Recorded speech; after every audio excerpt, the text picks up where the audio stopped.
ప్రకటన గ్రంథము 3వ అధ్యాయం 14వ వచనం అండి.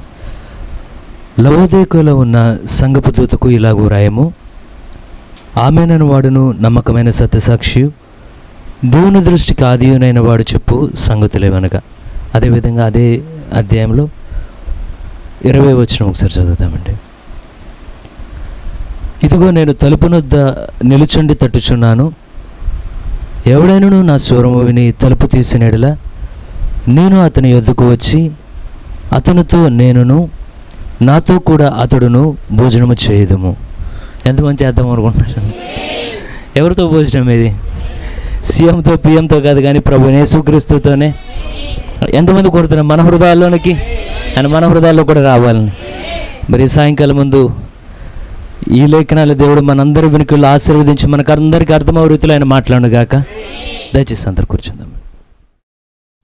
చేరువచ్చిన మీ అందరికీ మహాగణుడు రక్షకుడైన ప్రభువైన యేసుక్రీస్తు నామమున శుభములండి.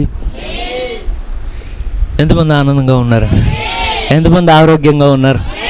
ఎంతమంది ఉజ్జీవంగా ఉన్నారు? మరింతగా దేవుడు తన శక్తి నుంచి మనల్ని నిలబెట్టను గాక.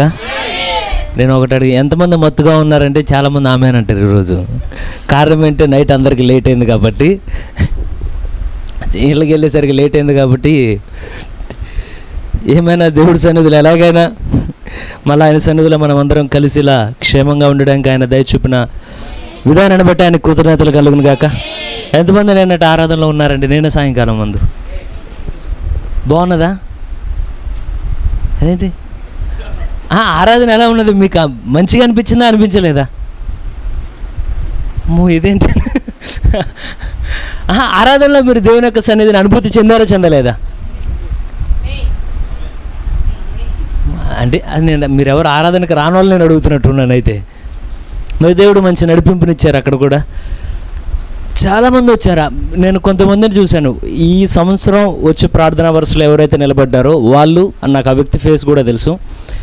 దాదాపు అది ఇంతకుముందు ఒక 5 సంవత్సరాల క్రితం అక్కడే కూటం జరిగింది. ఈయనే వచ్చారు, మనమందరం వెళ్ళాము అక్కడికి.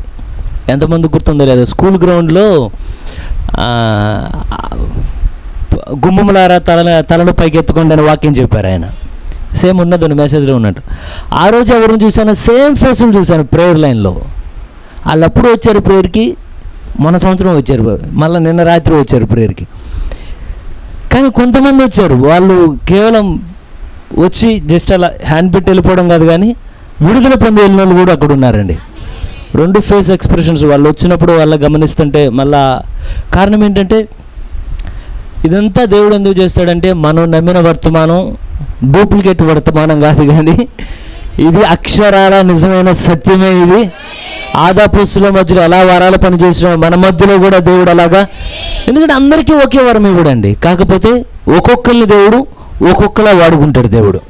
అయితే మన పని ఏంటంటే, ఎవరిని ఎలా వాడుకున్నా సరే మనకిచ్చే వ్యక్తి ఎవరో అనవసరం. కొన్నిసార్లు అది దేవుడు ఒక వ్యక్తి ద్వారా ఇస్తున్నాడంటే మనం ఏం చేయాలంటే, అంతే అంటారా? కొన్నిసార్లు దేవుడు మనకన్నా చిన్నోళ్ళ ద్వారా ఇవ్వచ్చు, మనం ఏం చేయాలి? కానీ ఆ వ్యక్తిని చూడకూడదు. ఆ వ్యక్తి వెనక ఎవరున్నారో ఆ దేవుడు మనకి ఇచ్చేటప్పుడు ఎవరున్నా మన పర్లేదు. అక్కడ ఎవరైనా ఎవరంటే జస్ట్ డెలివరీ బాయ్స్ మాత్రమే వాళ్ళు. ఆయన నొక్కి అన్నారు, ఎవరు హీలర్ ఎవరు? నేను కాదు, ఆయనే మిమ్మల్ని స్వస్థపరిచేది, నేను కాదు కదా. అవన్నీ ఈ ఎంటైం మెసేజ్లో అలా అన్ని గిఫ్ట్స్, భాషలు మాట్లాడడం. కానీ ప్రవక్త అయితే చాలామంది పేర్లు కూడా చెప్తాడు, పలానా వాళ్ళు మీరు భాషలు సంఘంలో మాట్లాడే విషయంలో క్రమంలో పెట్టిన తర్వాత మీరందరూ భాషలు మాట్లాడుతుంటే నాకు చాలా ఆనందంగా ఉంది సంఘంలో. ఎందుకంటే ఆత్మీయమైన ఎదుగుదల, ఒక్కొక్క గిఫ్ట్ ప్రతి వరం పనిచేయాలి. కాకపోతే ఎక్కువ గొడవ ఏంటంటే, వరాలు పనిచేసినట్టు ముందు గొడవలు మొదలవుతాయి. ఎవరి మీద కక్ష ఉంటే వాళ్ళ ముందు వాళ్ళ మీద తీర్చేసుకుంటారు ఆ కక్ష. ప్రవచనం వస్తే నీకు పలానా జరిగిపోయింది కాక అంటారు వాళ్ళు, అది జరగదు. కానీ వరాలు ఎప్పుడైతే తగిన స్థానంలో పనిచేస్తాయో, దేని కొరకంటే అవన్నీ సంఘం యొక్క క్షేమాభివృద్ధి కొరకు. నిజమే కదా? ఏంటి మనం మాటలు చెప్పడానికి లేవు, కానీ మన దేవుడు నిజంగానే సజీవుడైన, ఆయన మరణాన్ని, సమాధిని, పాతాలని సమస్తము గెలిచి ఆయన తిరిగి లేచిన దేవుడు ఆయన. ఎంతమంది ఆమె అంటున్నారండి? ఎంతమంది లవోదిక సంఘకాలంలో ఉన్నారు? ఎంతమంది సంఘ కాలంలో నుండి బయటకు వచ్చిన, లవోదికలో నుండి బయటకు వచ్చిన వాళ్ళు ఎంతమంది ఉన్నారు? మీరు ఏ సంఘకాలం అన్నా చదవండి, ముందున్న వాటిలో ప్రతి దాంట్లో కొంత మెచ్చుకోవడం ఉంటుంది, కొంత హెచ్చరికలు ఉంటాయి, కొంత సరిదిద్దడం ఉంటుంది.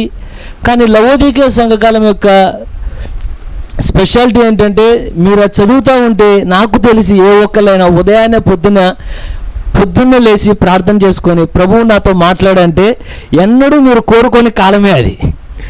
ఎందుకంటే సంఘకాలం ఓపెన్ చేయగానే ఏముంటుందంటే, నువ్వు నులివెచ్చని స్థితిలో ఉన్నావు, చల్లగానైనా ఉండు, వెచ్చగానే ఉండు, నా నోట నుండి నేను ఎవరు పొద్దున్న చదవడానికి ఇష్టపడను. దాని మొదలు కీర్తనల సామెతలు చదివినా పర్లేదు. కానీ కారణం ఏంటంటే ఆ సంఘం యొక్క పరిస్థితి అలా ఉన్నది. అయితే నజరేతులో ఒక మాట ఉంటుంది, నజరేతులో ఉండే మంచిది ఏదైనా రాగలదా? కారణం ఏంటంటే నజరేత్ అంత దారుణమైన స్థలం అండి, ఆ చుట్టూ దొంగలు కానీ అట్లా. కానీ అటువంటి నజరేతులోనే మరియ పెరిగింది అక్కడ, అటువంటి నజరేతులోనే యేసు ప్రభు పెరిగారు అక్కడ. నజరేతులోనే మంచిది రాగలదంటే వచ్చేది మంచిదే దేవుడు తీసుకొచ్చాడు బయటికి. మరి ఇటువంటి లవోదికీయులను కూడా మంచిది రాగలదా? ఇవ్వండి, ఇక్కడ దేవుడు మన కళ్ళ ముందు ఉంచాడు కదా. లవోదికీయ పరిస్థితి బాగా, కానీ అటువంటి స్థితిలో కూడా దేవుడు ఒక మంచి చిన్న మందిని దేవుడు కలిగి ఉన్నాడు. ఎంతమంది ఇష్టపడుతున్నారు దాన్ని? అయితే లవోదికీయ అనగానే అర్థం అంటే చాలా పార్ట్స్గా ఉన్నది, అది 2-3. నేను జస్ట్ ఒక వర్డ్ మాత్రం తీసుకున్నాను, ఎక్కువసేపు ఉంచను, అందరికీ భారంగానే ఉంది, నేను ముగిస్తాను, తొందరగానే ముగిస్తాను. లవోదికీయ అంటే అర్థం ఏంటి? ప్రజల హక్కులు. ఇక్కడ కూర్చున్న మీలో ఎవరైనా హక్కులు అంటే ఇష్టపడిన వాళ్ళు ఎవరు ఉండరండి. కారణం ఏంటంటే మీరు ఏం చేయాలన్నా మీకేం ఉండాలంటే, ఎదుటోడు మిమ్మల్ని ప్రశ్నించకూడదు అంటే మీకు హక్కు ఉండాలి. మీకు ఎంతమందికి మీ ఆస్తి మీద హక్కు ఉంటే ఇష్టం? ఆస్తి మీద హక్కు ఉంటేనే కదా ఇంకోటి వస్తే మనం చేయను. ఏమంటే హక్కు పత్రాలు ఎక్కడున్నాయి? హక్కు నాది అని చెప్తాం. అయితే మనం ఉన్న కాలమే హక్కు హక్కు హక్కు దేనికైనా సరే. ఒకప్పుడు ఇదే భూమి మీద కేవలం కలర్ డిఫరెన్స్, అంటే శరీరం యొక్క రంగు విభేదం. మనందరం దాదాపు బ్రౌన్ కలర్ అనుకుంటాం, మన ఇండియన్స్ ఉండేది. చైనా వాళ్ళని ఎల్లో కలర్ అంటారు. అయితే బ్లాక్ కలర్ ఉంటుంది, అంటే నల్ల జాతీయుల యొక్క రంగు, అది పూర్తి బ్లాక్గా ఉంటారు. దాదాపు మన హెయిర్ ఏ కలర్లో ఉంటుందో ఆ కలర్లో ఉన్నట్టు ఉంటారు వాళ్ళు. కానీ చాలా రోజులు వాళ్ళు ద్వీపాల్లో వాటిల్లో వాళ్ళు గిరిజన ప్రజల్లాగా ఉంటే వాళ్ళకి బయటది ఏ ప్రపంచం తెలియదు. వాళ్ళకి ప్రవక్త ఉంటాడు, వారికి కుడి చేయదో ఎడమ చేయదో తెలియదు. వారికి ఒకటే తెలుసు అంటే చేతులు ఏముంటే అది తినడం మాత్రమే తెలుసు. అది కనీసం మనిషి మాంసమా ఇంకే మాంసం అని కూడా తెలియదు వాళ్ళకి. అంటే వివేచన కలిగిన వాళ్ళు కాదు మనలాగా. కానీ అటువంటి ప్రజల మీదకి ఒక్కసారిగా ఈ తెల్ల జాతులు వాళ్ళ మీదకి వెళ్ళి, వాళ్ళకి అసలు ఏమీ తెలియదు బయట నాగరికత, వాళ్ళందరినీ గన్తో బెదిరించి వాళ్ళందరూ అక్కడున్న ఆడవాళ్ళ పాడు చేసి, ఈ నల్ల జాతులు వాళ్ళు బాగా బలంగా ఉంటారు, పనులు చేస్తారు, వాళ్ళందరినీ షిప్లో ఎక్కించుకొని అమెరికాకి ఆ స్థలానికి తీసుకొచ్చేవాళ్ళు, ఇంగ్లాండ్ ఆ స్థలాల్లో తీసుకొచ్చిన తర్వాత మనం ఒక కూరగాయలు ఎలా అమ్ముతామో వాళ్ళని అలా అమ్మేవాళ్ళు. అంటే పూర్తిగా వాళ్ళ దేశం నుండి వేరు చేసిన తర్వాత. నేను కొన్ని ఫొటోస్ కూడా, ఒరిజినల్ ఫొటోస్ కూడా ఉన్నాయండి వాళ్ళు అమ్మినప్పుడు ఫొటోస్.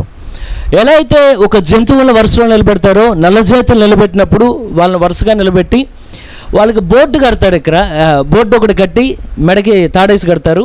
వాళ్ళ రేట్ ఇక్కడ ఉంటుంది. వీళ్ళ మేము 10,000కి అమ్ముతున్నాం, వీళ్ళ మేము 20,000కి అమ్ముతున్నాం, వీళ్ళకి 30,000కి అమ్ముతున్నామని వరుసగా అలా నుంచోబెట్టి వదిలి పెడతారు. కొనుక్కునేవాడు వచ్చి ఇంకా అంటే ఒక పశువు కన్నా కొంత విలువ ఉంటుంది, కానీ వాళ్ళకంటే విలువ అనేది అసలు ఏముండదండి. వాళ్ళని తీసుకెళ్ళేటప్పుడు కూడా ఎలా అంటే కుక్కకి ఎలా గొలుసు కడతామో ఆ మెడకి పెద్ద చైన్ ఉంటుంది, ఒకటి రౌండ్ రింగ్. ఆ రింగ్ను పట్టుకొని వెళ్ళేవాళ్ళు కూడా రింగ్ని ఇట్లా పట్టుకొని లాక్కుంటూ వెళ్తుంటే సొంత ఇంట్లో వాళ్ళు ఏడుస్తూ ఉంటారు, వేరైపోతూ ఉంటారు ఎక్కడికక్కడికి. వాళ్ళకి ఏమీ తెలీదు, వాళ్ళ కాపాడుకోవడం తెలీదు. అటువంటి ప్రజలు ఎప్పుడైతే అమెరికా, ఇంగ్లాండ్ ఇటువంటి ధన సంపన్నమైన దేశాల మధ్యలోనికి వచ్చిన తర్వాత వాళ్ళకి ఇవ్వాల్సిన కనీస సదుపాయాలు కూడా ఇచ్చేవాళ్ళు కాదు. వాళ్ళని కుక్క అంటే ఒక జంతువు కన్నా కొంత హక్కు ఉంటుంది, కానీ అడగడానికి మనిషికి హక్కు అనేది లేదు అక్కడ. వాళ్ళ పరిస్థితి ఎలా అంటే ఇక వర్ణాతీతం, మనం కనీసం ఊహించలేము అటువంటి స్థితిని. కానీ అటువంటి స్థితిలో వాళ్ళకి ఏమనిపించినదంటే, మేము కూడా మీలాంటి మనుషులమే, మీకెలా భూమి మీద స్వేచ్ఛగా జీవించే హక్కు ఉందో మాకు కూడా స్వేచ్ఛగా జీవించే హక్కు మాకున్నది. మీకెలా అయితే నచ్చిన తినే అవకాశం ఉన్నదో, హక్కు ఉన్నదో, మాకు అటువంటి హక్కు ఉన్నది. మీ బిడ్డలు మీరు ఎలా ప్రేమిస్తున్నారో మా బిడ్డలు మేము అలా ప్రేమించే హక్కు ఉన్నది. కానీ ఏమైనదంటే మీరు మమ్మల్ని మనుషులుగా చూడట్లేదు, కానీ జంతువులుగా చూస్తున్నారు. వెంటనే వీళ్ళలో ఒక ఉద్యమం ప్రారంభమైనది. ఏమనంటే మాకు కూడా మేము ఈ దేశంలో నివసించేటప్పుడు మాకంటూ ఒక హక్కు కావాలి. హక్కు లేకపోతే అది మీరైనా నేనైనా రోడ్డు మీద వెళ్ళినా మనల్ని కొట్టినా మనల్ని అడిగే దిక్కు ఉండదండి. అయితే హక్కు రైట్స్ అవి దేనికయ్యా అంటే, ఒక హక్కు లేకపోతే అంటే హక్కు అనేది లేదనుకోండి, ఒక దేశంలో మనకి ఒకవేళ భారతదేశంలో హక్కు అనేది లేదు, అసలు ఎవరికి ఇవ్వకపోతే పరిస్థితి ఎలా ఉంటుందంటే, జస్ట్ ఒక మూడు పాయింట్లు మీ ముందు ఉంచుతాను. మీరేమి చేయాలనుకున్నా సరే, నోట్స్లో రాసినట్టున్నాను, అది మీకంటూ మీరు సొంతగా ఏ నిర్ణయం తీసుకునే హక్కు మీకు ఉండదండి. ఓకే.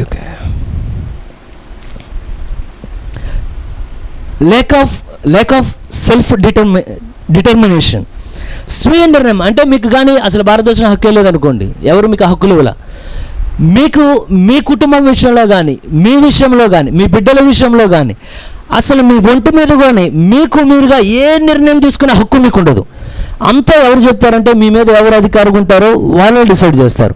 మీరు ఏ డ్రెస్ వేయాలో వాళ్ళే డిసైడ్ చేస్తారు, మీరు ఏం పని చేయాలో వాళ్ళే డిసైడ్ చేస్తారు, మీకు ఎంత జీతం ఇవ్వాలో వాళ్ళే డిసైడ్ చేస్తారు, మీరు ఏమి తినాలో వాళ్ళే డిసైడ్ చేస్తారు, మీరు ఎక్కడ ఉండాలో వాళ్ళే డిసైడ్ చేస్తారు. మీకంటూ ఓన్గా ఒక్క రైట్ కూడా ఉండదు. అంటే నేను అనే పదమే తుడిచిపెట్టుకుపోవాలి. 2, ఒకవేళ హక్కు లేకపోతే దేశంలో న్యాయం మరియు సమానత్వం అనేది ఉండదు. ఇంకా మీరు వెళ్ళి ఏమైనా జరిగితే, ఇలా జరిగినదేంటి అని అడగడానికి కోర్టులోకి వెళ్ళి అడిగితే మిమ్మల్ని పట్టించుకునేవాడు ఉండడు. కారణం ఏంటంటే మీకేమి లేవు, హక్కులు లేవు, మీరు అందరితో పాటు ఒకలాగే. అదేవిధంగా ఒకవేళ హాని జరిగితే, ఒకవేళ మీ మీద ఎవరైనా ఎగబడ్డా, ఎవరైనా ఏమైనా చేసినా, కొట్టినా, అక్కడి నుండి మిమ్మల్ని కాపాడడానికి పోలీసు వాడు కూడా రాడు. కారణం ఏంటంటే మీకేం లేవు, రైట్స్ లేవు, హక్కులు లేవు. అయితే కానీ ఈ రోజున దేవుడు కృపను బట్టి బయట హక్కులు పక్కన పెడితే, ఒక క్రైస్తవుడుగా మనకి ఎన్ని హక్కులు కావాలో దేవుడు అవన్నీ మన చేతిలో పెట్టించాడండి. ఇక్కడున్న ఎవరిలో హక్కులు లేని వాళ్ళు ఎవరూ లేరు, కానీ మీ నిర్ణయం మీరు తీసుకునే హక్కు దేవుడు మీకు ఇచ్చాడు. అవునా కదా అండి? మీకు హాని జరిగితే రక్షించడానికి ప్రభువు మా పట్ల దయచూపయ్యా అంటే రక్షించడానికి ఆయన దిగి వస్తాడు ఆయన. ఎందుకంటే మనం రైట్స్ లేకుండా లేము, కానీ అన్ని హక్కులు మళ్ళీ దేవుడు మనకి ఇచ్చాడు, రైట్స్. అయితే ఈ కాలం ఎటువంటి కాలం అంటే, ప్రతి ఒక్కళ్ళు ఒకప్పుడు వాళ్ళ పరిస్థితి అలా ఉన్నది, కానీ వాళ్ళ తర్వాత అనుకున్నారు ఎలాగైనా సరే మనలో ఎంతమంది ప్రాణాలు పోయినా, ఎంతమంది చనిపోయినా, ఒకరోజు మనం మాటికి ఈ భూమి మీద సంపూర్ణంగా హక్కులు కలిగి మాత్రమే జీవించాలి. వాళ్ళలో లక్షల మంది చనిపోయారు, లక్షల మంది రక్తం నేలొలికినది, కానీ ఈ రోజున వాళ్ళు దాసులు కాదండి. వాళ్ళు దేని కొరకు పోరాడారో ఆ హక్కులు సంపూర్ణంగా వాళ్ళు స్వతంత్రించుకొని, ఆఖరికి ఏ దేశంలో పనులు ఉన్నారో అదే దేశంలో ప్రెసిడెంట్గా ఉన్నాడు. అక్కడ ఒబామా ప్రెసిడెంట్ అయ్యాడా అవ్వలేదండి. బ్లాక్స్, నల్ల జాతులు అంటే ప్రెసిడెంట్ స్థితిలోకి ఎదిగిపోయారు. కారణం ఏంటంటే వాళ్ళకి ఏమన్నదంటే, మేము ఎలాగైనా హక్కు సంపాదించాలి, మేము ఎలా అన్నా అందరూ ఎలా ఉన్నారో మేము కూడా అలా ఉండాలి. అయితే ఈ కాలం ఎటువంటిదంటే, ప్రతి ఒక్కరికి రైట్స్ వచ్చేసినాయి. ప్రతి ఒక్కరు ఏమన్నారంటే, ఇక నిదానంగా ఏమన్నారంటే, స్త్రీలు కూడా కొంచెం చూశారు, ఎప్పుడు పురుషులకే హక్కు అంటే మరి స్త్రీకి కూడా హక్కు కావాలి. సో ఇప్పుడు ఏం కావాలంటే, చాలా సంవత్సరాల వరకు స్త్రీలకు కూడా ఓటు వేసే హక్కు లేదు, కానీ తర్వాత ఏమైనదంటే పురుషులు ఎలా ఓట్లు వేశారో స్త్రీలకు కూడా ఓటు వేసే హక్కు ఇచ్చారు. ప్రవక్త అంటాడు, నేను చెప్పట్లా, ప్రవక్త చెప్తాడు, ఎప్పుడైతే మొట్టమొదటిగా స్త్రీకి ఓటు హక్కు ఇచ్చారో అప్పుడే స్త్రీ ఇంకా పతనమైపోవడం ప్రారంభించినది అంటాడు. ఎందుకనేది అది అమెరికా చట్టం, అక్కడ జరిగిన కార్యాలను బట్టి వివరించుకుంటూ వెళ్తాడు. అయితే ఇక తర్వాత ఇప్పుడు మీరు చూస్తే నపుంసకులు అంటే వీళ్ళు ఏమంటారు, మగవాళ్ళే పెళ్లి చేసుకోవడం, ఆడవాళ్ళే పెళ్లి చేసుకోవడం, ఇటువంటి కార్యాలు ఉన్నాయి కదా. వీళ్ళను కూడా ఒకప్పుడు ఎవరైనా వాళ్ళలో ఒక్కడుంటే మిగతా వాళ్ళందరూ పైనుండి కిందకి చూసేవాళ్ళు, నువ్వేంటి డిఫరెంట్గా ఉన్నావని. కానీ ఈ రోజున వాళ్ళు కూడా కోర్టుకి వెళ్ళి ఏమడిగారంటే, ఎక్కడికి వెళ్ళా, మేము బస్సులోకి వెళ్ళా, ఒకవేళ స్కూల్ సర్టిఫికెట్లు అయినా ఏమని రాస్తారు, 2 ఉంటాయి, బాయ్ గర్ల్. అలా కాదు, మాకు రైట్స్ కావాలి. ఏమనంటే, ఒకవేళ మేము స్కూల్లో ఉన్నా సరే మీరు మమ్మల్ని ఐడెంటిఫై చేయండి, మమ్మల్ని గుర్తించండి, బాయ్ గర్ల్ అదర్ అంటే పురుషుడా, బాబా, పాప, లేకపోతే వేరే వాళ్ళ. ఒకవేళ మేము సినిమా థియేటర్లో ఉన్నాం, మమ్మల్ని రైట్స్ లేకుండా పెట్టమాకండి, సినిమా థియేటర్లో కూడా మాకు హక్కులు ఉన్నాయి. ఒకవేళ మేము ట్రావెలింగ్ చేస్తున్నాం, మాకు హక్కులు కావాలి. మేము చదువుకున్నప్పుడు మాకు హక్కులు ఇవ్వండి. ప్రతిదీ ఏమైనదంటే, అన్ని ప్రపంచంలో ఉన్న ప్రతి ఒక్కళ్ళు ఇప్పుడు ఏ ఒక్కరు హక్కులు లేకుండా లేరు, కానీ ప్రపంచం అంతా ఏం కోరుతున్నదంటే మాకు కూడా ఒక రైట్. లవోదికి అంటే అర్థం అది ప్రజల హక్కు. అయితే దేవుడితో చెప్పును కాక, ఎలా అయితే ప్రజల హక్కు అంటామో, కొంచెం నార్మల్గా మాట్లాడితే సంఘానికి వచ్చిన తర్వాత కూడా కొన్ని హక్కులు ఉంటాయండి. మీకు కూడా హక్కులు ఉంటాయా చర్చిలో? Good morning. మీకు కూడా చర్చిలో హక్కులు ఉంటాయా? కూర్చున్నారా మీరు అనుకున్న ప్లేస్లో? ఎవరు మిమ్మల్ని లేపేశారా? ప్రశాంతంగానే కూర్చున్నారు కదా. ఫ్యాన్ కావాలంటే ఫ్యాన్ కింద, గోడ కావాలంటే గోడ పక్కన, మీకంతా ఫ్రీడమ్ ఉంది, మీకు రైట్స్ ఉన్నాయి. చర్చికి వచ్చిన తర్వాత, మీరు చర్చిలో సభ్యులైన తర్వాత మీ ఒపీనియన్ మీరు చెప్పే రైట్ మీకున్నది. పాస్టర్ గారు మొన్న చూస్తూ ఉన్న చర్చిలు ఎట్ట జరుగుతున్నాయి, వాళ్ళ ముందు చెప్తే లేదు అనుకుంటారని చెప్పలేదు, కానీ నాకు ఒక హక్కు ఉన్నదేమని మీకు తెలియజేసే హక్కు అయితే మిమ్మల్ని ఎవరు మీరు చెప్పంగానే నోటికి ప్లాస్టర్ చెప్పబాకనే ఎవరు అంటారు. కారణం మీకు రైట్స్ ఉన్నాయి చర్చకు వచ్చిన తర్వాత. ఒక ప్రీచర్కి కూడా ఒక రైట్ ఉన్నదండి, సంఘంలో ఉన్న సేవకునికి కూడా. ఏం రైట్ అంటే, ఆది కాండం నుండి ప్రకటన వరకు ఆత్మ ఎటు నడిపిస్తే అటు బలిపీఠం మీద ప్రజలకు భయపడకుండా వాక్యం చెప్పే హక్కు దేవుడిచ్చాడు. ఏ వ్యక్తికి భయపడాల్సిన అవసరం లేదు సేవకుడు నిలబడేటప్పుడు. ఏమయ్యా అంటే ఇది మీరు ఇచ్చిన హక్కు కాదు, నేను ఇచ్చిన హక్కు కాదు. ఎవరంటే పరలోకంలో దేవుడు ఇచ్చిన హక్కు ఆయనకి.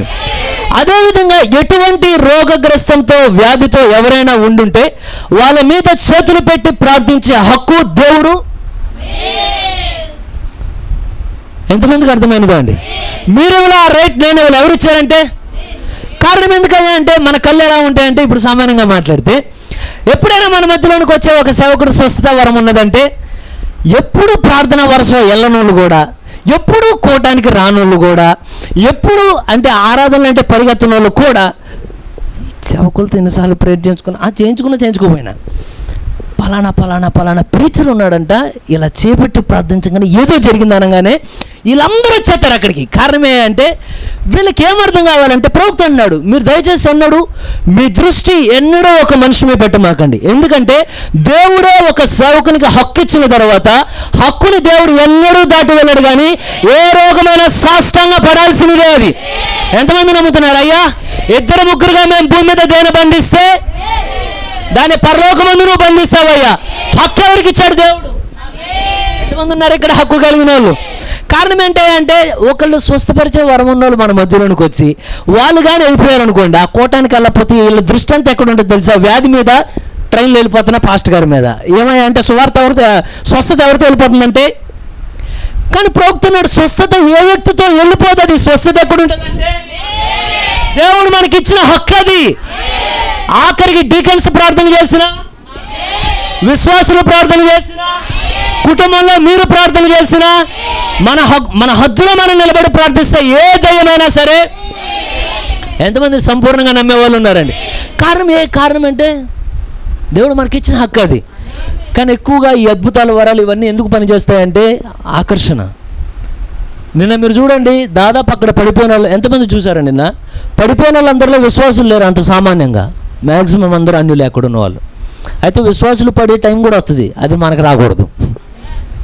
ఒకసారి ఒక ప్రీచర్ ఎలా ఓ ప్రీచర్ ప్రేయర్ చేస్తుంటే పడిపోయిన వాళ్ళందరూ సీనియర్ విశ్వాసులే అంట. ఇదేంటి సీనియర్ విశ్వాసులు పడిపోయారు, మరి పాస్టర్ గారు ప్రార్థన చేస్తున్నారు, ఎవరు వచ్చారు మధ్యలో? కారణం ఏంటంటే మీకు విషయం తెలుసా? భౌతికంగా ఉన్న అనారోగ్యం మిమ్మల్ని అన్నడు బలహీనుడుగా చేయదండి, అనారోగ్యం పోతుంది. కానీ మీ ఆత్మ లోపల ఎక్కడ దేవుడికి నచ్చిన ఏ చిన్న కార్యాన్ని కూడా మీరు తావమాకండి. చిన్న అసూయ చాలు మిమ్మల్ని అక్కడ పడగొట్టడానికి, చిన్న ద్వేషం చాలు మిమ్మల్ని అక్కడ పడగొట్టడానికి. అక్కడ మనకు కావాల్సినది ఏంటంటే మనిషి కాదు అక్కడ. ఎంతమంది నమ్ముతున్నారండి? సరే, డీకన్స్ కూడా మన చర్చిలో రైట్స్ ఉన్నాయా? అంగీకరిస్తారా? డీకన్స్ కూడా ఉన్నాయా రైట్స్? మనం చూసా మా అబ్బాయి మీద చేయొత్తున్నాం అన్నారు. ఎంతమంది ఉన్నారు నాతో పాటు? ఎందుకంటే ఏమైనా జరిగితే మొన్న చూస్తున్నా ఏంటి మా అబ్బాయి మీద చేసావు అనే హక్కు నీకు లేదంటాడు ప్రవక్త. కారణమే అంటే బయట మీ అబ్బాయి ఎక్కడ? గుమ్మం బయట. మీ అమ్మాయి ఎక్కడ? ఎంతమందికి అర్థమవుతుందో? మీకు మీరే కింగ్ ఎక్కడ? మీకు మీరే ఏమనుకుంటే అది ఎక్కడ? బయట. కానీ ఒక్కసారి మనం లోపలికి వచ్చిన తర్వాత ఏ అధికారం కిందకు వచ్చామంటే దేవుని యొక్క అధికారం కిందకు వచ్చిన తర్వాత ఇక్కడ ఇండియన్ గవర్నమెంట్ పోలీసులు రారండి, హెవెన్లీ గవర్నమెంట్ పోలీసులు వస్తారు ఇక్కడికి. పరలోక ప్రభుత్వ పోలీసు వారు ఈ స్థలంలో నిలబడతారు. అప్పుడు మనం ఏం చేయాలంటే వాళ్ళకి ఎంతమంది ఉన్నారు?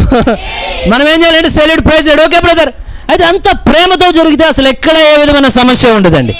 సేవకులకి దేవుడు హక్కులు ఇచ్చాడు, డీకన్స్కి దేవుడు హక్కులు ఇచ్చాడు, విశ్వాసగా నీకు ఒక హక్కునిచ్చాడు, తండ్రిగా నీకు ఒక హక్కునిచ్చాడు, ఆయన తల్లిగా నీకు ఒక హక్కునిచ్చాడు, చిన్న బిడ్డలుగా మీకు ఒక హక్కునిచ్చాడు. ఇక్కడ హక్కులు లేని వారు ఎవరు లేరు, కానీ క్రీస్తు రక్తం కింద మనందరూ హక్కులు కలిగిన వాళ్ళమే అండి. ఎంతమంది ఇష్టపడుతున్నారు హక్కులు కలిగిన వాళ్ళు? అయితే మీరు సామాన్యమైన హక్కులు మీకు ఎన్ని ఉన్నవో నాకు తెలియదు, మీ దగ్గర ఎంత లిస్ట్ ఉన్నదో, నాకు ఆ హక్కు ఉంది, ఈ హక్కు ఉన్నదని. సరే, ఎంతమంది నమ్ముతున్నారు మనకి కల్వరి ముందు కన్నా కల్వరి తర్వాతే మనకి ఎక్కువ హక్కులు దేవుడు మనకి ఇచ్చాడు ఆయన? ఎంతమంది ఇష్టపడుతున్నారండి? మన జీవితాల్లో ఎల్లప్పుడూ ఉన్నతంగా మీరు ఎంత లోతు మీ భక్తి జీవితాల్లో వెళ్ళినా సరే, నేను ఒకసారి ఒక ప్రీచర్ ఇలా ప్రీచింగ్ చేయడం విన్నా, నాకు అప్పుడే అది నచ్చలేదు అన్నమాట. ఏమన్నారంటే, ప్రీచింగ్ చేస్తున్నాడు ఆయన, చాలా లోతుగా వాక్యం చెప్తూ చర్చ అంతా ఏంటన్నారంటే, కొత్తగా ఉన్నది ఆ ప్రీచింగ్ అంతా. చూడు ఆయన విధానం అది, ఊరికి ఆరాధన అంటే ఏడవడం, సులువ అన్నగారు మీరు కన్నీళ్ళు పెట్టడం, ఇది కాదు. ఇవన్నీ నాకు తెలిసి ఎలా ఏడిపించాలో లోతు తెలియాలి మనకు. కానీ మీరు గమనించండి, మీకు ఎంత లోతు తెలిసినా మీ కళ్ళల్లో కన్నీరు ఎన్నడూ ఆగకూడదు. అది మీ హృదయంలో మెత్తదనం ఎన్నడూ ఆగకూడదు. మీ కన్నులు కల్వరి నుండి ఏ వైపు తొలగకూడదు. కానీ మీకు ఎంత తెలిసినా దాని మొత్తానికి ఏకైక కారణం ఏదంటే, అసలు సిలువే లేకపోతే స్టోరీనే లేదండి బైబిల్లో. సిలువ ఒక్కరోజు కాదు, ప్రవక్త దేవుడు ఏమన్నాడంటే, మీరు ప్రతిరోజు మీ సిలువని, ఎందుకంటే మన ముందు ఒక ఆయన సిలువ వేయబడి ఉన్నాడు కనుక ఆ సిలువను చూస్తూ నిరంతరం మనం వెనక్కి సాగిపోతూ వెళ్ళిపోవడమే ఆయన ముందు. ఎంతమంది ఉన్నారు నాతో పాటు? అయితే మీరు గమనించండి, కల్వరిలో ప్రప్రథమంగా, అంటే మీరు చాలా వివరించుకుంటూ వెళ్ళొచ్చు, ప్రప్రథమంగా దేవుడు మనకిచ్చిన హక్కులు ఏంటి? ప్రప్రథమంగా అసలు దేవుడు మనకిచ్చిన హక్కులు అంటే ఆయన ఇచ్చిన మెసేజ్ బుక్లో నేను మీకు చెప్తున్నాను 3 అండి.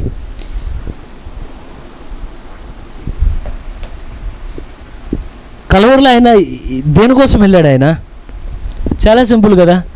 కల్వరిలో ఆయన ఏ హక్కులు మనకి ఇచ్చాడు మనం పొందుకోవడానికి ఆయన దయ చూపించాడంటే, సింపుల్ సొల్యూషన్ ఏంటంటే, ఆదాము ఏమి పోగొట్టుకున్నాడో సేమ్ ఆదాము ఏమి పోగొట్టుకున్నాడో దేవుడు మనకు వాటిని ఇచ్చాడు. ఆదాము ఏమి వేటిని పోగొట్టుకున్నాడు పాపం చేసిన తర్వాత. ఎందుకంటే ఆదాముకు కూడా హక్కు ఉన్నదండి. ఈరోజు మనం అనుభవించిన కన్నా ఎక్కువ హక్కు అనుభవించాడు ఆదాము ఏదైనా తోటలో. అయితే కానీ ఎప్పుడైతే పాపం జరిగినదో కొన్ని రైట్స్ పోయినాయి అతని నుండి. చెప్పే కదా, రైట్స్ పోతే మీకేముండదు, మీకు రక్షణ ఉండదు, అంటే మీ చుట్టూ ప్రొడక్షన్ అనేది ఉండదు. మీకు హక్కు లేకపోతే మిమ్మల్ని ఏమన్నా అడిగేవాళ్ళు ఉండరు. ఆ స్థితిలో ఎవరు కోరుకోరుగా. నేను ఎక్కడికి వెళ్ళినా మనం ఎట్లుంటాం అంటే, మనలోని ఎదుటోడు ఏమైనా కొడుతున్నా సరే మన పక్కన అంటాం, కొట్టేటప్పుడు చూస్తావేంటి, నీ తప్పైనా సరే ఏమనుకుంటావు అంటే, వచ్చి నువ్వు నన్ను కాపాడు. మరి నీకు హక్కు లేకపోతే నీకు ప్రొడక్షన్ ఉండదు. కారణం ఏంటి? ఇప్పుడు నీకేం కావాలంటే బయట హక్కులు కాదు, పరిశుద్ధ గ్రంథంలో దేవుడు నీకే హక్కు ఇచ్చాడు. హక్కు నీకు నువ్వు స్వతంత్రించుకుంటేనే ఇవన్నీ నీతో పాటు దేవుడు ఎల్లప్పుడూ ఉంచుతాడు ఆయన.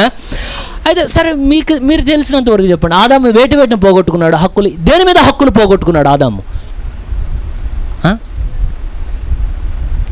బ్రదర్, జంతువుల మీద?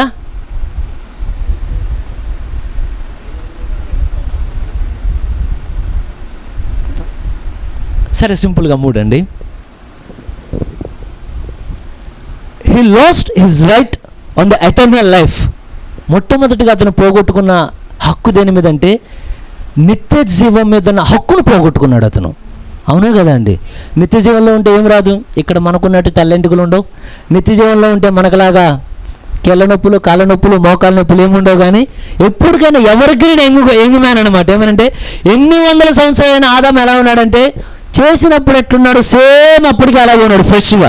కానీ నిత్య జీవంలో కోల్పోయిన తర్వాతే మరణ మతంలోనికి వెంటాడినది. అవునా కదా అండి? రెండవదిగా అతను కోల్పోయిన హక్కు ఇంకా దేని మీద కోల్పోయాడు? ఏదైనా తోటలో దేవుడు ఆదాముని పంపినప్పుడు కెరూబుల్ని దేని కొరకు లోపల నియమించాడు దేవుడు? ఖడ్గజ్వాలల్ని. అంటే ఇప్పుడు అతనికి దేని మీద కూడా హక్కు పోయినది? ఎంతమందికి అర్థమవుతున్నదండి? నిత్య జీవం మీద హక్కు పోయినది అతనికి. పోయినదా పోలేదా? పోయినది కనుకే కదా మరలో అడుగు పెట్టాడు. రెండవదిగా అప్పటి వరకు తనకు జీవవృక్షాన్ని తినే హక్కు ఉన్నది. కానీ ఎప్పుడైతే పాపం చేయగానే దేవుడు అన్నాడు, నువ్వు నీ హస్తం మళ్ళీ వెనక్కి వచ్చి నువ్వు దాన్ని ఆదాము చేయి చాపి దాన్ని తినకుండా కెరూబులు పెట్టాడు అక్కడ. మీరు ప్రొటెక్ట్ చేయండి. దేనంటే నిత్య జీవం పోయినది ఎలాగ అతని నుండి, ఈ జీవవృక్షాన్ని కాపాడండి. ఎందుకంటే హక్కు కలిగిన వాడు మాత్రమే జీవవృక్షంలోనికి అడుగు పెడతారండి. ఎంతమంది తెలుసు? జీవవృక్షం మీరు పట్టుకోవాలంటే మీకు ఒక హక్కు ఉంటేనే మిమ్మల్ని లోపల అడుగు పెడతారు. మీరు హక్కు లేకుండా జీవవృక్షాన్ని పట్టుకోవడానికి, మీరు ఒకసారి చూద్దాం ప్రకటన గ్రంథం. ఎక్కడ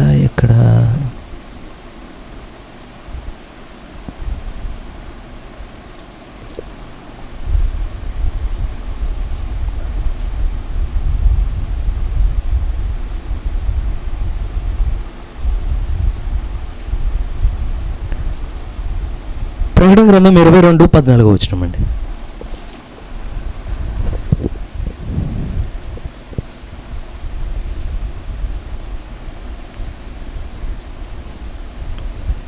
చదవండి బ్రదర్, చదవండి బ్రదర్. 22:14 వచనమండి. ఎవరండి? జీవవృక్షమును ఇష్టపడే వాళ్ళని లేదు అక్కడ. ఎంతమందికి అర్థమవుతుందో? జీవవృక్షాన్ని కోరుకునే వాళ్ళని లేదు అక్కడ. జీవవృక్షమునకు హక్కు గలవారై, ఎంతమంది హక్కు మళ్ళా తిరిగి మన చేతుల్లోకి రావాలని కోరుతున్నారు దాన్ని? ఆదాము ఎందుకు పట్టుకోలేడంటే హక్కు కోల్పోయాడు కనుకనే. ఇప్పుడు దేవుడు అన్నాడు, ఆదాము కీప్ డిస్టెన్స్, దూరంగా నిలబడి, కారణం నీకు హక్కు లేదు అక్కడ. ఇప్పుడు ఆదాములో ఏమేమి హక్కులు పోయినాయి? మొట్టమొదటిగా నిత్య జీవానికి హక్కు అనేది కోల్పోయాడు ఆదాము. రెండవదిగా జీవవృక్షంలో ఆ జీవవృక్ష ఫలాలు తినే హక్కు అనేది కోల్పోయాడు. మూడవదిగా మీరు గమనించండి, భూమి మీద 2 దేవుళ్ళు ఉంటారు. ఇప్పుడు ప్రపంచంలో 2 దేవుళ్ళు ఉంటారు. ఒక ఆయన పెద్ద దేవుడు, ఇంకో ఆయన చిన్న దేవుడు. అంటే ఎవరు? సుదర్శ తండ్రి, కుమారుడు, పరిశుద్ధాత్ముడు అంటే కాదండి. పెద్ద దేవుడు ఎవరంటే నిన్న నేడు నిరంతరం ఏకరీతిగా ఉన్న ప్రభువైన యేసుక్రీస్తు. చిన్న దేవుడు ఎవరయ్యా అంటే, కారణం ఏంటో మీకు కూడా దేవుడు హక్కునిచ్చాడు. నేనే కాదు దేవుణ్ణి, మీరు కూడా దైవములను లేఖనములు చెప్పుటలేదా? ఎంతమంది నమ్ముతున్నారు మీరే దైవం అని చెప్పి? కారణం ఏంటంటే పరలోకంలో ఉన్నదంతా కమాండ్ చేసేది ఎవరంటే లూసిఫర్ కాదండి, దేవుడే కమాండ్ చేస్తాడు. ఆయన పరిశుద్ధుడు పరిశుద్ధుడు పరిశుద్ధుడు అని గాన ప్రతిగానాల మధ్యలో ఉండి ఎవరి స్థానం ఎక్కడో నిర్ణయించేవాడు ఆయనే, ఎవరు నిలబడాలో పడగొట్టాలో మొత్తం నిర్ణయించేది ఆయనే. కానీ భూమి మీద టోటల్ రైట్స్ ఎవరికి ఇచ్చాడంటే ఆదాముకి ఇచ్చే. ఓ ఆదామా, పేర్లు ఎవరు పెడతారు? నేను పెట్టిన పేర్లు ఎవరు పెట్టాలి? జంతువులకి ఎవరు పెట్టారండి?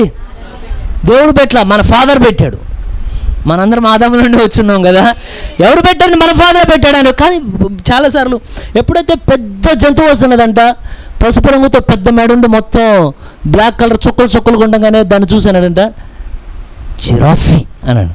అనగానే దేవుడు పైన చూసాను, నేను అదే పేరు పెడదాం అనుకున్నా. కారణం అంటే ఇద్దరిలో ఉన్నది ఒకటే నేచర్, ఇద్దరిలో ఉన్నది ఒకటే ఆత్మ, ఇద్దరిలో ఉన్నది ఒకటే జీవము. కనుక దేవుడు ఏం చేస్తాడో భూమి మీద ఉన్న దేవుడు కూడా అదే చేస్తాడండి.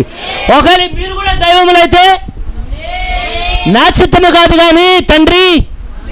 ఎంతమంది ఉన్నారు నాతో పాటు? నీ మాటే నా మాట అవునుగాక, నీ ఇష్టమే నా ఇష్టం అవునుగాక, నీవు తలచినదే నా యందు నెరవేరునుగాక, నీ ఉద్దేశమే నా యందు జరుగునుగాక. నేను మాట్లాడినా నీలో నేను మాట్లాడాలి. ఎంతమంది ఉన్నారు నాతో పాటు? చూసినా నీలో చూడాలి. కారణం అంటే నేను దేవునిలో భాగం కనుక. ఉన్నారా లేరండి? అప్పుడు ఎందుకని సృష్టి కూడా మీకు లోబడి తీరాల్సినదే. కారణం ఏంటంటే సృష్టి ఎవరికి భయపడుద్ది? దేవునికి. అదే దేవుడు మీలో ఉంటే ఎవరికి భయపడుద్ది? ఇదంతా ఎలా ఉంటుందంటే ఫ్యాంటసీ మూవీ, ఏదో అంటే యానిమేషన్ మూవీ చూపిస్తుంటే పెద్ద పెద్ద జంతువులు ఎప్పుడు చూడలేదు. అప్పుడు అరే ఇంటే బాగుండు అన్నట్టు ఇది ఇంటే కూడా ఎట్లుంటుందంటే ప్రకృతి మీద మనకి. కానీ దేవుడు ఉన్నాడు, మీకు ఇచ్చాను దాన్ని అని. ఇచ్చాడంటారు దేవుడు. సర్పాలను ఎత్తి పట్టుకుందరని చెప్పాడు ఆయన.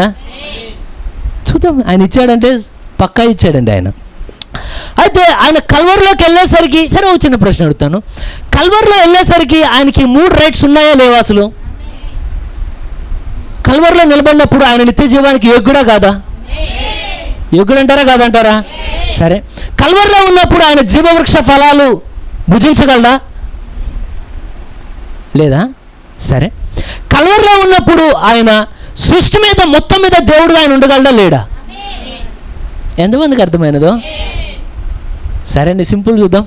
ఆయన నిత్య జీవానికి పాత్రుడా కాదంటే అసలు నిత్య జీవమే ఆయన కదా నిత్య జీవం అంటే. సరే, జీవవృక్ష ఫలాలు ఆయన తింటాడా? అసలు జీవవృక్షమే ఆయన కదా. ఎంతమందికి అర్థమవుతున్నదో? మరి ఇప్పుడు సమస్తాన్ని ఆయన పరిపాలించగలడా, జంతువులను కూడా? సరే, ఎంతమంది తెలుసు యేసు ప్రభు దుష్ట మృగాలతో కూడా కొంతకాలం గడిపాడని? అసలు బైబిల్లో రిఫరెన్స్ ఉందా లేదా? సుదర్శనుడు మిస్టేక్ అయిపోయాడు. ఆయన ఎన్నడైనా దుష్ట మృగాలతో మధ్యలో ఆయన ఉన్నాడా?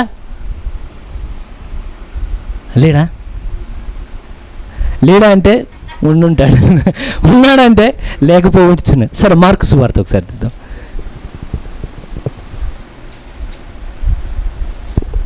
ఇది మిగతా వాళ్ళు ఎవరు రాయరండి, మార్కు ఒక్కడే రాస్తాడు దీన్ని.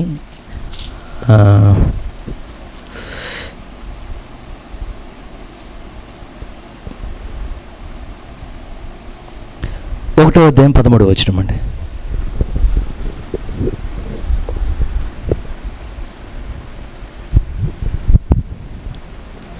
మరియు నీవు నా ప్రియ కుమారుడువు, నీ యందు నేను ఆనందించుచున్నానని ఒక గొప్ప 13వ వచనం బ్రదర్. సారీ. ఆయన సాతాను చేత బాప్తిసం తీసుకొని తిరిగి ఆయన ఎప్పుడైతే మళ్ళా 40 దినాలు శోధన పర్వతం మీదకి వెళ్ళేటప్పుడు అండి, ఆయన సాతాను చేత శోధింపబడుచు అరణ్యంలో 40 దినములు అడవి మృగములతో కూడా నుండెను. ఆయన ఉన్నాడని చెప్తుందా లేదా లేఖనం? ఉన్నాడా లేడండి ఆయన? మరి ఎందుకని ఒక్క చిన్న సర్పం కూడా ఆయన ఏం చేయలేకపోయినది? ఆయన ఇంకా ప్రభువైన యేసుక్రీస్తు ఎవరంటే కొలసీలకు రాసిన పత్రికలో ఒక మాట అంట, అదృశ్యమైన దేవుని యొక్క దృశ్య రూపమే క్రీస్తు అంటాడు ఆయన. ఎంతమందికి అర్థమైనదో?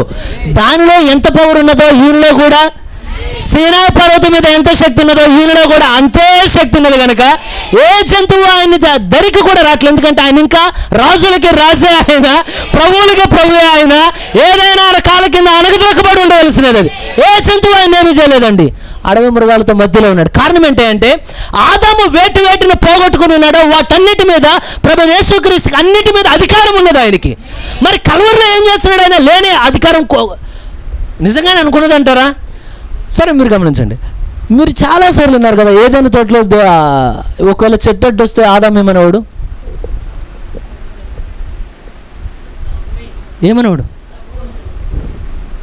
ఇదో బండి కాదండి, కిక్కి హారం కొట్టుకొచ్చి పక్కెళ్ళండి, చెట్టు అడ్డం కదా, సైడ్ ప్లీజ్ అని కూడా అనకలా, సైడ్ అది ఊహించండి. చెట్టు వేరులతో సహా నేను చెప్తా చాలాసార్లు, అందుకే అంటాను మనం బైబిల్ సరిగా మనం లోనికి వెళ్ళకపోతే ఇదంతా కార్టూన్ మూవీ లాగా, యానిమేషన్ మూవీ ఇదంతా. కానీ ఇదంతా నిజం. నీకు అబద్ధం ఎప్పుడు నిజంగా కనపడుతుంది, నిజం ఎప్పుడు అబద్ధంగా కనపడుతుంది.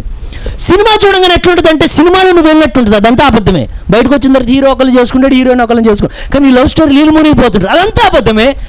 సత్యం అనేది ఏదీ లేదండి. సత్యం ఉన్నదంటే ఇది తప్ప భూమి మీద సత్యం అనేది ఏదీ లేదు. కానీ దీనిలో ఏది రాస్తున్నా గుడ్డిగా నమ్మేమనంటే దేవుడి నిజమే.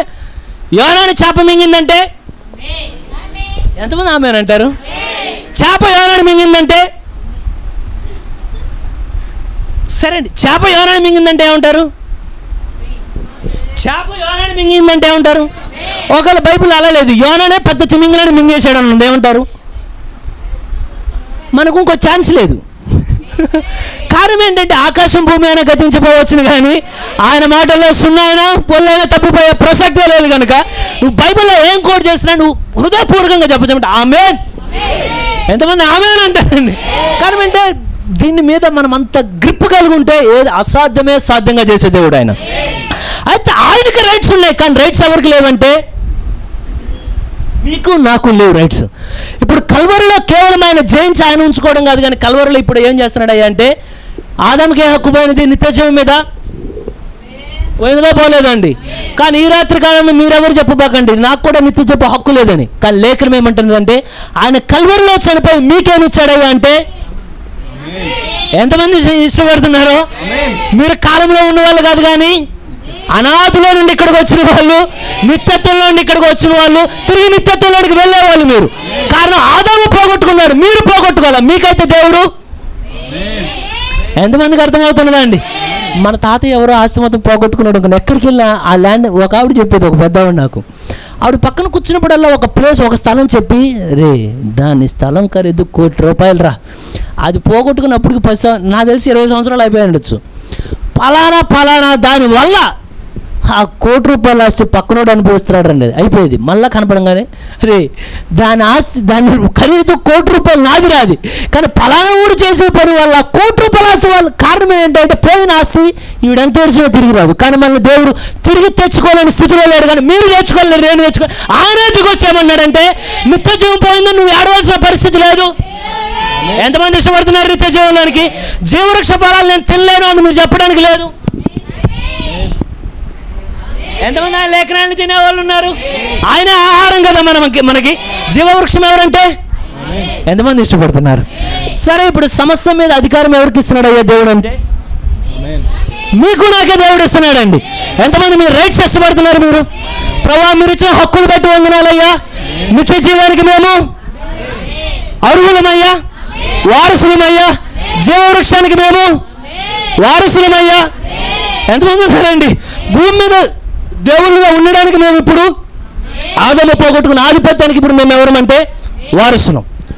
ఎంతమంది వారసత్వం ఇప్పుడు ఆ హక్కును మీరు ఇష్టపడే వాళ్ళు ఉన్నారు ఇక్కడ.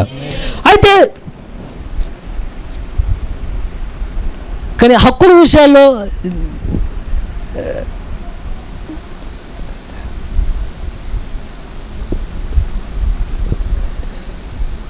ఇప్పుడు లవోదికి అంటే అర్థం ఏంటి? ప్రజల హక్కులు. అందరూ హక్కుల కోసం పోరాడుతున్నారు. ఒకళ్ళు ఏమనంటే వాళ్ళు ఏ పొరపాట్లు ఉన్నా మాకు సేఫ్టీ, మాకు సేఫ్టీ, మాకు సేఫ్టీ, మాకు సేఫ్టీ అని. అయితే కానీ ప్రవక్త అంటాడు, ఎప్పుడైతే మీరు చూడండి ఏ సంఘకాలంలో లేదు కానీ ఈ సంఘకాలంలో ఏమని ఉంటుందంటే, ఇదిగో ఆయన హృదయమైన ద్వారం యొద్దుండి తలుపు తడుతున్నాడు. ఏమనంటే ఎవరైనా తలుపు తీసేవాళ్ళు ఉన్నారా, లోనికి నేను రాగలనా అని. ఎంతమంది నమ్ముతున్నారు ప్రతి పాప యొక్క హృదయాన్ని ఆయన తలుపు తడతానే ఉన్నాడని? ఈ కాలంలో కూడా ఆయన అదే చేస్తున్నాడా? పాప యొక్క హృదయాన్ని ఆయన తలుపు తడతానే ఉన్నాడా? సరే మీరు గమనించండి, ఎంతమంది ఇక్కడ యేసు ప్రభుతో వివాహం చేయబడిన వాళ్ళు ఉన్నారు ఇక్కడ? ఎంతమంది మీ మ్యారేజ్ సర్టిఫికేట్ మీ దగ్గర ఉంది?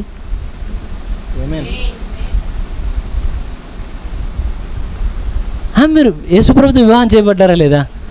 ఎందుకంటే చేయబడితేనే మీకు ఆ హక్కులన్నీ మీకు అన్నీ మనకి ఆ హక్కులన్నీ వస్తాయండి. కారణం ఏంటంటే ఒకవేళ అమ్మాయి వాళ్ళు పేదవాళ్ళు అనుకో, మనం ఏం చెప్తామంటే మంచి సంబంధం వస్తే ఇట్టి పరిస్థితుల్లో దీన్ని వదులుకో మాకు, ఎందుకంటే నువ్వెంత సంపాదించి నీ కోట్లు రావు, కానీ నువ్వు కానీ సుమారుగా వెళ్ళి అబ్బాయిని పెళ్లి చేసుకున్నావు, నువ్వు సంపాదించగల కోట్లు ఎవరికి కాదు, పెళ్లి చేసుకుంటే ఎవరికి వస్తాయి? ఇప్పుడు మనకి హక్కులు కాదు, మొత్తం ఎవరు అంటే సర్వ లోకంలో అందరికన్నా ధనవంతుడు ఆయన, ఎందుకు పనికిరాని మనల్ని ఆయన వివాహం చేసుకుంటే ఆ రైట్స్ అన్నీ ఎవరివి? మనమే కదా అవన్నీ. సరే ఎంతమంది ఆయనతో వివాహం చేయబడిన వాళ్ళు ఉన్నారు ఇక్కడ? ఎంతమంది ఆయనతో నిబంధన చేయబడిన ప్రజలు ఎక్కడ ఉన్నారు? ఉన్నారా అండి? మీరంతా పక్కన నమ్ముతున్నారు కదా, మీరంతా దేవునితో మనంతా సరిగా ఉన్నామా? సరిగా ఉండినట్లు దేవుడు రాత్రికాలం మన పట్ల దయచూపును గాక. ప్రవక్త నొక్కి చెప్తున్నాడు, ఎప్పుడైతే ఇక్కడ ఈ లవోదిక సంఘకాలంలో ఆయన తలుపు యొద్ద నిలిచి తడుతున్నాడు అంటే చాలామంది అనుకుంటారంట ఆయన పాపి యొక్క హృదయాన్ని తలుపు తడుతున్నాడు అనుకుంటారంట. పాపి యొక్క హృదయాన్ని తలుపు తట్టే మాట వాస్తవమే, కానీ ప్రవక్త ఏమంటున్నాడంటే కానీ ఎగ్జాక్ట్గా ఇక్కడ జరుగుతున్న కార్యం అయితే అది కాదు.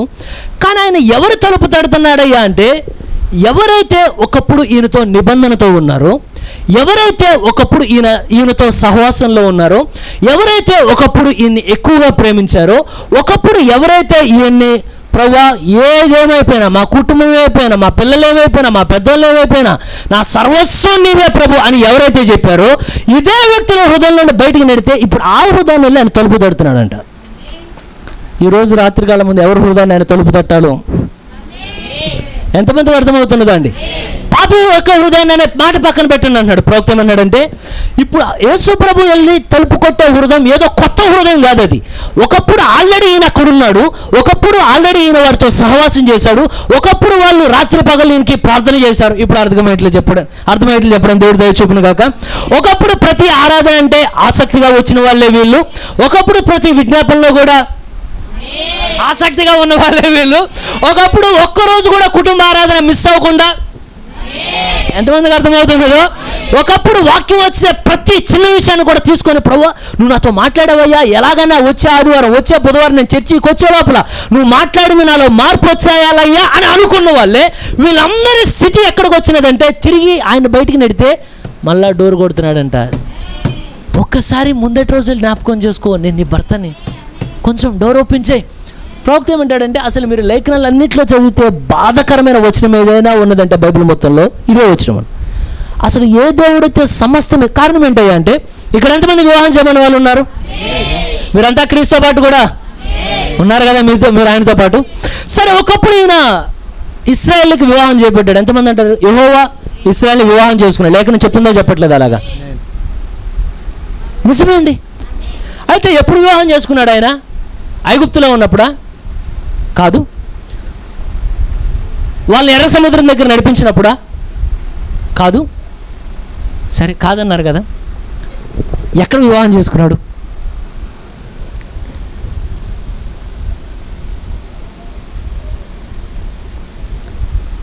వీళ్ళకి వివాహం చేసి చేసిన ఒక పెద్ద కూడా ఉన్నాడండి వీళ్ళిద్దరి మధ్యలో. ఇశ్రాయేలుకి యెహోవాకి వివాహం చేసిన వారిలో పెళ్లి పెద్ద కూడా ఉన్నాడు మధ్యలో ఒక ఆయన. ఇప్పుడు ఎక్కడో ఇలాగే అనిపిస్తుంది, ఆన్సర్ అన్నట్టు అనిపిస్తుంది.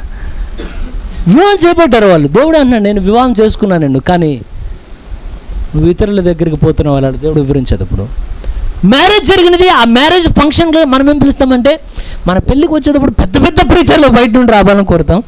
కానీ దేవుడు తన వివాహానికి కూడా ఒక పెళ్లి పెద్దను పెట్టాడు. అక్కడ పెళ్లి పెద్ద ఉండి వివాహం చేస్తున్నాడు ఇశ్రాయేల్ అందరికీ యెహోవాకి. ఈ వివరణప్పుడు నాకు చాలా అద్భుతంగా అనిపించినది. ఒకసారి చూద్దాం.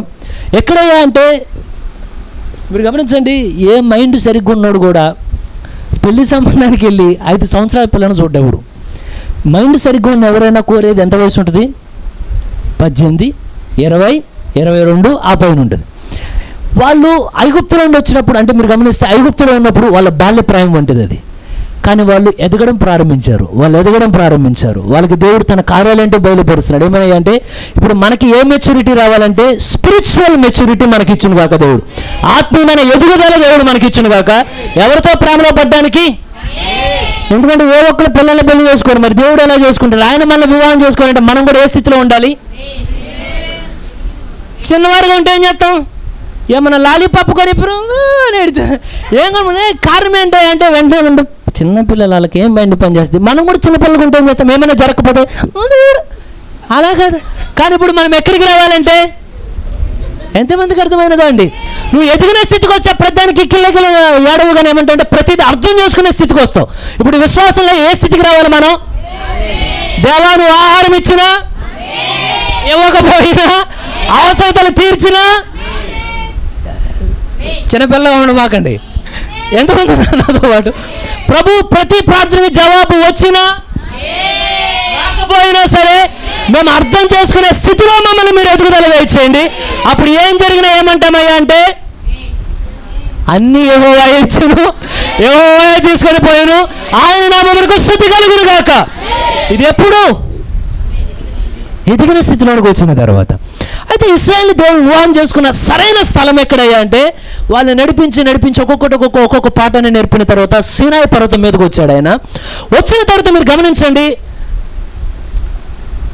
ఐగుప్తులో ఉన్నప్పుడు ఎన్నడూ దేవుడు తన్ను తాను ఇశ్రాయేల్ అందరి మధ్యలోకి వచ్చి ప్రత్యక్షపరచుకోవాలా?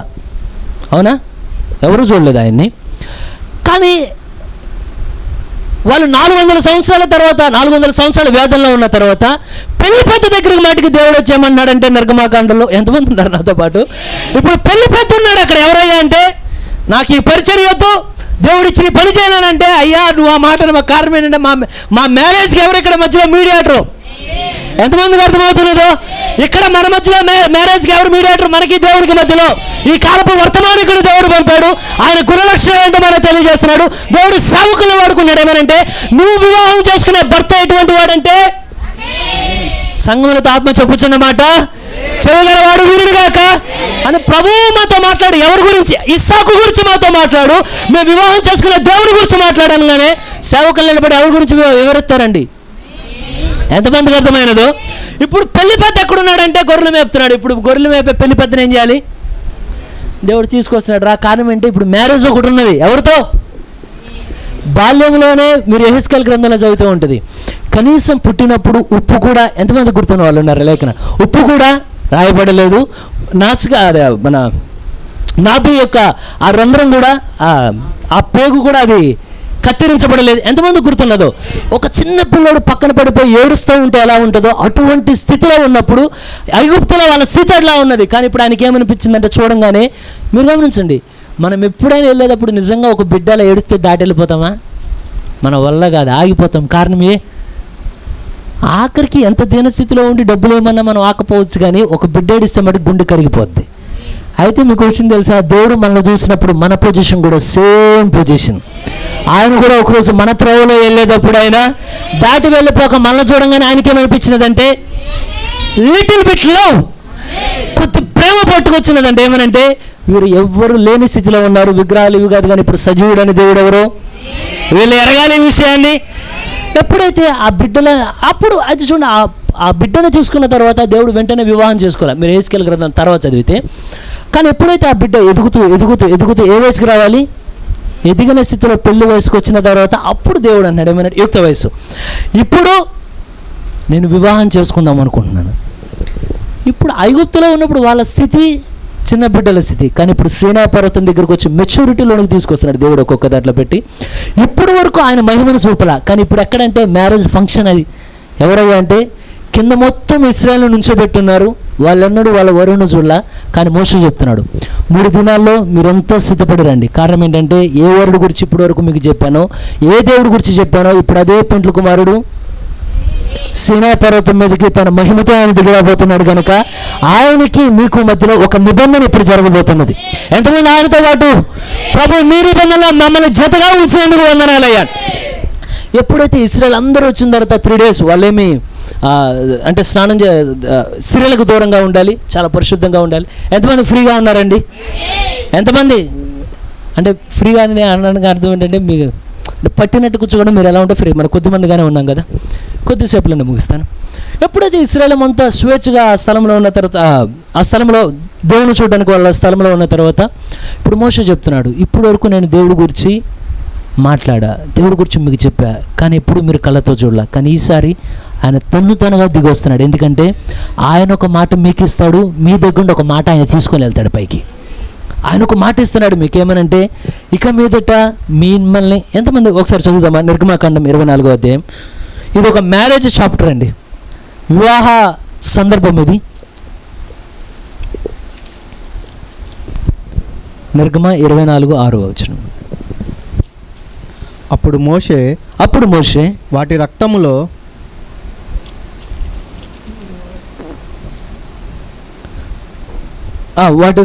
బ్రదర్ ఒక్క నిమిషం, ఒక్కసారి 3వ వచనం చదవండి. మోషే వచ్చి యెహోవా మాటలన్నిటినీ విధులన్నిటినీ ప్రజలతో వివరించి చెప్పాను. ఎవరి మాటలన్నీ? యెహోవా. అంటే ఇలా చెప్పచ్చా, వరుని యొక్క మాటలన్నీ ఎవరితో? వధువుకి వివరించి చెప్పాను. ఆయన ఏమనంటే ఆయన ఇలా చెప్తాడు, మరి వాటన్నిటికీ మీరేమనబోతున్నారు అని. ఎంతమందికి అర్థమైనదో? మీరు చూడండి, పెళ్ళికి ముందు అడుగు మాట్లాడుకోమంటే చాలామంది మాట్లాడేది ఏమనంటే, ఒకవేళ వాళ్ళిద్దరిని సపరేట్గా పెట్టి కొంతమంది ఊరికి వెళ్ళిన తర్వాత రారు. సరే, అతన్ని సపరేట్గా పెట్టి మాట్లాడమన్న తర్వాత వీళ్ళు నా కేసు కూడా అలాగే జరిగిందండి, నేను ఎవరు అనట్లేదు. కానీ వెళ్ళిన తర్వాత మాట్లాడేటప్పుడు ఒకళ్ళొక్కరు మాట్లాడుకునేటప్పుడు ఏమంటే అప్పుడు ఏం చేయాలి? హృదయాలు అంటే హృదయాన్ని దాచుకుని అని చెప్పకూడదు. నువ్వు ఓపెన్గా అసలు వాళ్ళ గురించి ఏమనుకున్నా, వాళ్ళని గురించి ఏమన్నా క్లారిటీగా వచ్చినప్పుడు చాలామంది, మరి నాంగారు కూడా చాలాసార్లు చెప్పారు వివరంగా. చాలామంది అడిగేదంటే, మరి మా తల్లి మా తండ్రి పరిస్థితి ఎలా ఉన్నది, వృద్ధాప్యంలో ఉన్నది, మరి వాళ్ళను జాగ్రత్తగా చూసుకుంటావా అంటే ఏమనాలి? ఆవిడ చూస్తా అనకూడదు, చూసుకుంటా అనాలి. దానికి చాలా తేడా ఉంటుంది. అప్పుడు ఆడవాళ్ళు వదిలి పెడతారా? అట్నుండి కూడా క్వశ్చన్ వస్తుంది. మళ్ళీ నాకు రాలేదు కానీ మళ్ళీ అనుకోమాక అట్నుండి కూడా క్వశ్చన్ వస్తుంది. ఏమనంటే, మరి మీ మమ్మీని మీ డాడీని చూసిన తర్వాత వాళ్ళిద్దరం చూస్తా నన్ను పనుగత్తిగా చేసేస్తావా, లేకపోతే మరి నన్ను కూడా పట్టించుకుంటావు? మరి రెండింటికి ఇప్పుడేమో వాళ్ళిద్దరి మధ్యలో ఒకళ్ళ హృదయం ఇంకోళ్ళకి ఓపెన్ అయ్యి ఓకేనా మీరు మ్యారేజ్కి? ఎందుకంటే మ్యారేజ్ అంతా అయిపోయిన తర్వాత మాట్లాడుకోవడానికి ఏముండదు. ఆ తర్వాత ఏదైనా ఎప్పుడు మాట్లాడుకోవాలి. ఇప్పుడు మీడియేటర్ ఎవరంటే మోషే తిరుగుతున్నాడు. ఇప్పుడు ఎవరికి? పరలోకంలో ఉన్న దేవునికిను సీనాయి పర్వతం కింద ఉన్న ప్రజల దగ్గరకు వచ్చి ఇప్పుడు దేవుడు మీ దగ్గర అడుగుతున్నాడు, మరి మీరు ఓకేనా వివాహానికి? ఇశ్రాయేల్ అందరూ ఏం చెప్పారంటే, మనం ఏమంటాం ఇప్పుడైతే ఒకరు మన మసాలా ఉండే ఏమైనా ఉండేవాళ్ళం. ఆమేన్. పరలోకం వరడే కిందకి దిగి వస్తే రూతు వంటి మా బతుకులు ఎక్కడ? ఎంతమంది ఉన్నారు మన మధ్యలో? రాహబు వంటి మన బ్రతుకులు ఎక్కడ? వేశ్యల వంటి మన బతుకులు ఎక్కడ? బలహీనమైన ఈ బతుకులు ఎక్కడ? ఆయన దిగి వస్తే ఎక్కడానికి మాకేమన్నా? ప్రభు మేము కూడా వివాహానికి అంటే వివాహానికి కుడి చేయత్తాలి కదా. సరే, ఎప్పుడైతే మరి చదవండి బ్రదర్ ఒకసారి. మోషే వచ్చి యెహోవా మాటలన్నిటినీ, ఆయన ఒపీనియన్స్, ఆయన విధులన్నిటినీ ప్రజలతో వివరించి చెప్పాను. అప్పుడు ఎనికేపాడు చర్చి వారందరూ ఎంతమంది ఉన్నారు నాతో పాటు? యెహోవా చెప్పిన మాటకు అన్నిటి ప్రకారం చేసేదమని ఏక శబ్దముతో ఉత్తరం ఇచ్చింది.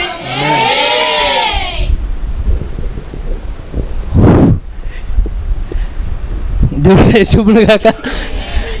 మీరు ఇప్పుడు ఎవరినో బట్టి మాకు ఇశ్రాయేల్ కాదు, ఇప్పుడు స్టోరీ లేక ఎవరు వెళ్ళాలి? సుదర్శ్ ఈ రోజు రాత్రే కాదు, మన మరిసి ఇప్పటికే సంవత్సరాలు అయిపోయినది.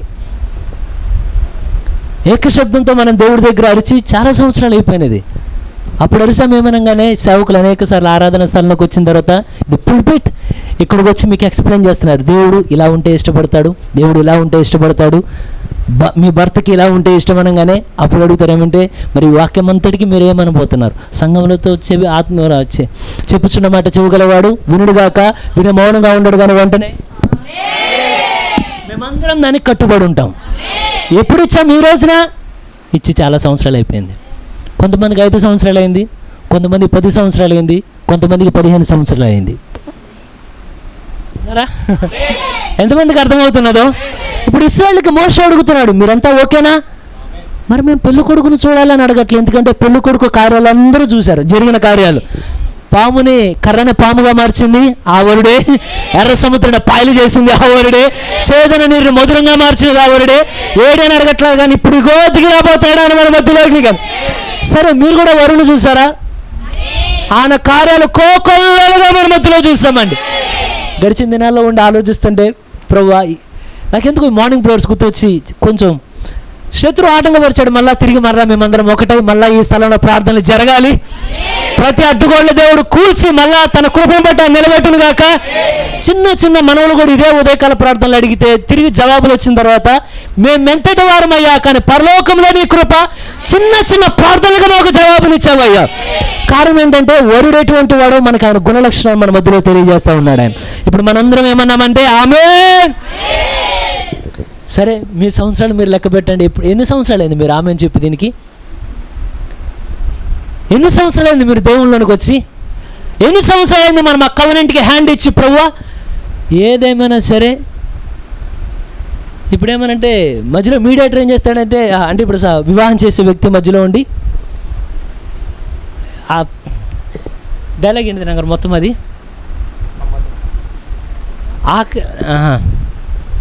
వ్యాధి ఎందును అదేనా? ఎవరన్నా కొంచెం సాయం చేయండి నాకు. వివాహానికి అప్పుడు చెప్తారు కదా, వ్యాధుల సుఖద ఏదో ఒకటి పోనీ మాకు అర్థమయ్యట్లేదు చెప్తాను. సుఖమందును దుఃఖమందును ఆస్తున్నా రోగం ఉన్నా ఎంతమందికి అర్థమవుతున్నదో? వీటన్నిటికీ చెప్పి వీటన్నిటిలో పారిపోతావా ఉంటావా అనగానే ఇవిడేం మాట ఇవ్వాలంటే ఉంటా. ఇదే మాట మనం దేవుడికి ఎన్ని సంవత్సరాలు ఎంతో ఒకసారి లెక్క పెట్టండి. కానీ అప్పటికి తెలియదు మనకి ఈ పరిస్థితులన్నీ ఎదురవుతాయని. అప్పటికి మనకు తెలియదు ఈ కఠినమైన పరిస్థితులన్నీ ఎదురవుతాయని. కానీ అప్పుడు మనం సింపుల్గా ఏమన్నామంటే మనకు ముందు స్టోరీ తెలియలేదు. కానీ మీరు చెప్పిన ఆమెను అన్నాడు వెనక్కి తీయద్దు, దాంతో మళ్ళా తిరిగి నిలబడండి. ఇప్పుడు చేతులందరూ ఎత్తి ఒకసారి చెప్పినట్టు మళ్ళా చెప్పగలమా? సుఖములు ఎందును దుఃఖమైనను సరే ప్రభు, ఉన్నదైనను లేనిదైనను సరే, కరువైనా ఖడ్గమైనా సరే, ఏది నీ ప్రేమ నుండి మమ్మల్ని వేరు చేయనే చేయదు. మీరిచ్చిన వాటికి మేము సంపూర్ణంగా. ఎప్పుడైతే మీరు మాట ఇచ్చారో ఆయన మౌనంగా ఉండట్లా, ఇప్పుడు పైనుండి ఆయన మాట్లాడడం ప్రారంభించాడు. అనేక మంది ప్రజల్లో మీ పేరు మీరు చెప్పుకోండి, నా పేరు నేను చెప్తా. సుదర్శ్, నిన్ను నా సొత్తుగా అవకాశంగా కాదు, ఒకవేళ ఉంటే నువ్వు లేకపోతే వేరొకరు, అలా కాదు, పక్కా సుదర్శ్.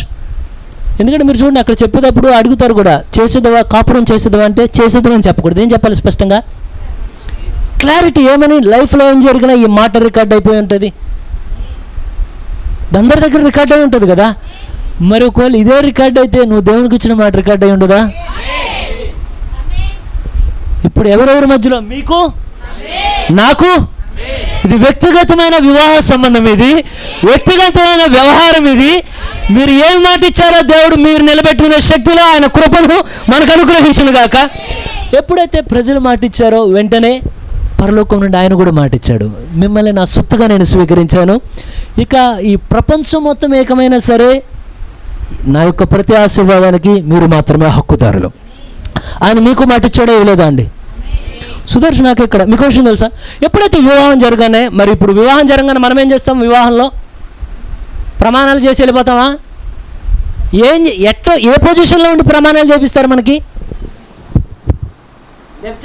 ఇదే కదండి, ఎడం చేపెట్టి నచ్చిన ఫింగర్ తీయకూడదు, కానీ ఈ ఫింగర్ ఎందుకని? హార్ట్కి దగ్గరగా ఉంటుందంట ఇది. నిజమండి, హార్ట్కి దగ్గరగా ఉంటుంది అంటారు ఈ ఫింగర్.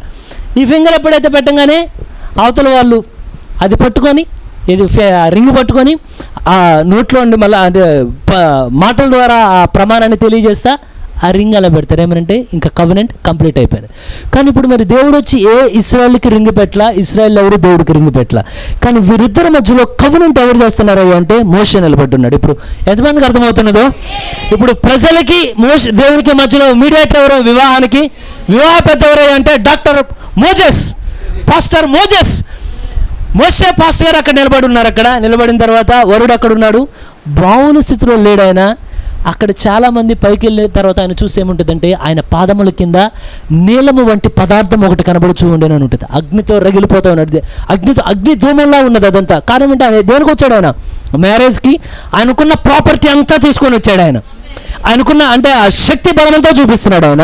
అయితే ఒకసారి వచ్చిన చదువుతాం బ్రదర్, 24:8 వచ్చిన బ్రదర్. అప్పుడు మోషే బ్రదర్ 5 వచ్చినాడు, చదువుదాం. ఎంతమంది ఉన్నారు? అందరం కలిసి చదువుదామా? ఇది నా మ్యారేజ్ కాదండి, మీ మ్యారేజ్ కాదు, మనందరికి కలిపి. ఎవరో నేను దాంట్లో పార్ట్ అనుకుంటే మీరు ఒకసారి వచ్చిన చదువుదాం. 5 వచ్చిన చదువుతాం. ఇప్పుడు మ్యారేజ్ ఎలా జరుగుతుందో, ఇశ్రాయేలులో యవనస్తులను పంపగా ఇశ్రాయేలు మధ్య నుండి యవనస్తులు వెళ్ళారు అక్కడికి. వారు దహన బలులను నడిపించి యెహోవాకు సమాధాన బలులుగా కోడెలను వధించిరి. అప్పుడు మోషే వాటి రక్తములో సగము తీసుకొని పళ్ళెములో పోసి ఆ రక్తములో సగము బలిపీఠం మీద ప్రోక్షించను. ఒకే బ్లడ్ ఇప్పుడు ఏమవుతున్నదంటే 2 పార్ట్స్ చేస్తున్నారు. ఒకే రక్తం ఏం చేస్తున్నారు? ఇప్పుడు 2 భాగాలుగా చేసి ఒక భాగం తీసుకొచ్చి ఎక్కడ అర్పిస్తున్నారంటే బలిపీఠం మీద. అంతేనే కదండి, బలిపీఠం మీద ప్రోక్షించరి. మరి అనదర్ పార్ట్, మరి మిగిలిన ఇంకో భాగం ఏం చేశారో చూద్దాం. అతడు నిబంధన గ్రంథమును తీసుకొని వినిపింపగా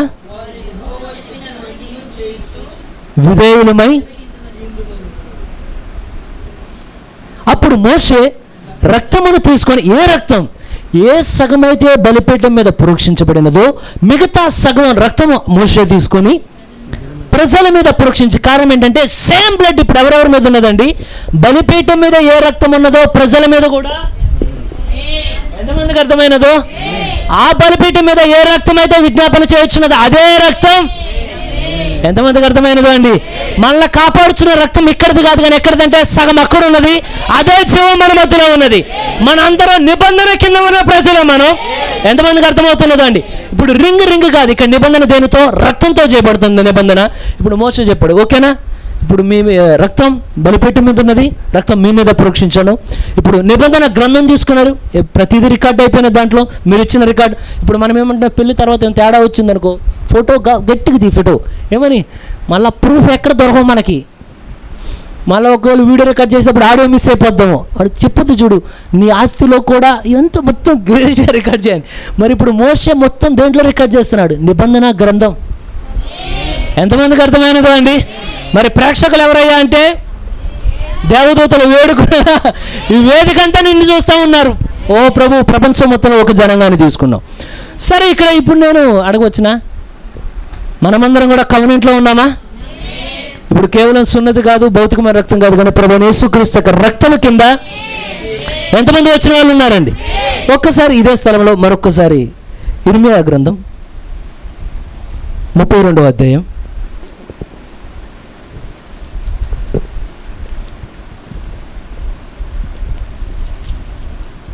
35వ వచనం.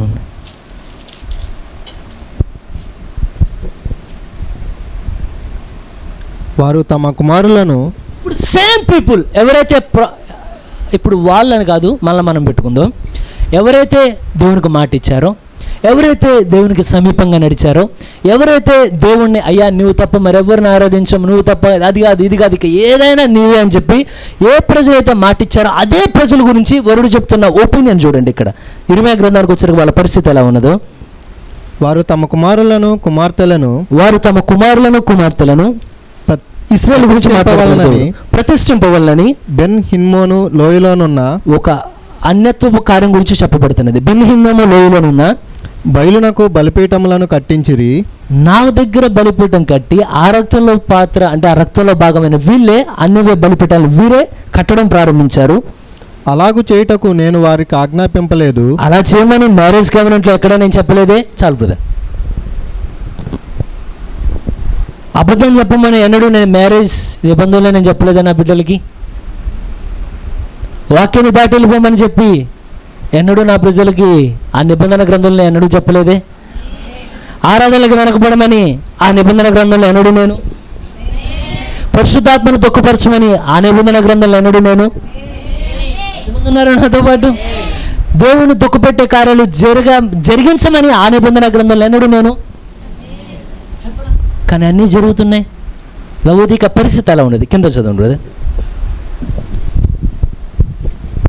అలాగు చేయుటకు నేను వారికి ఆజ్ఞాపించలేదు. యూదావారు పాపంలో పడి ఎవరైనా నిట్టి హేయక్రియలు చేయుదురన్న మాట నాకెన్నడూ తోచలేదు.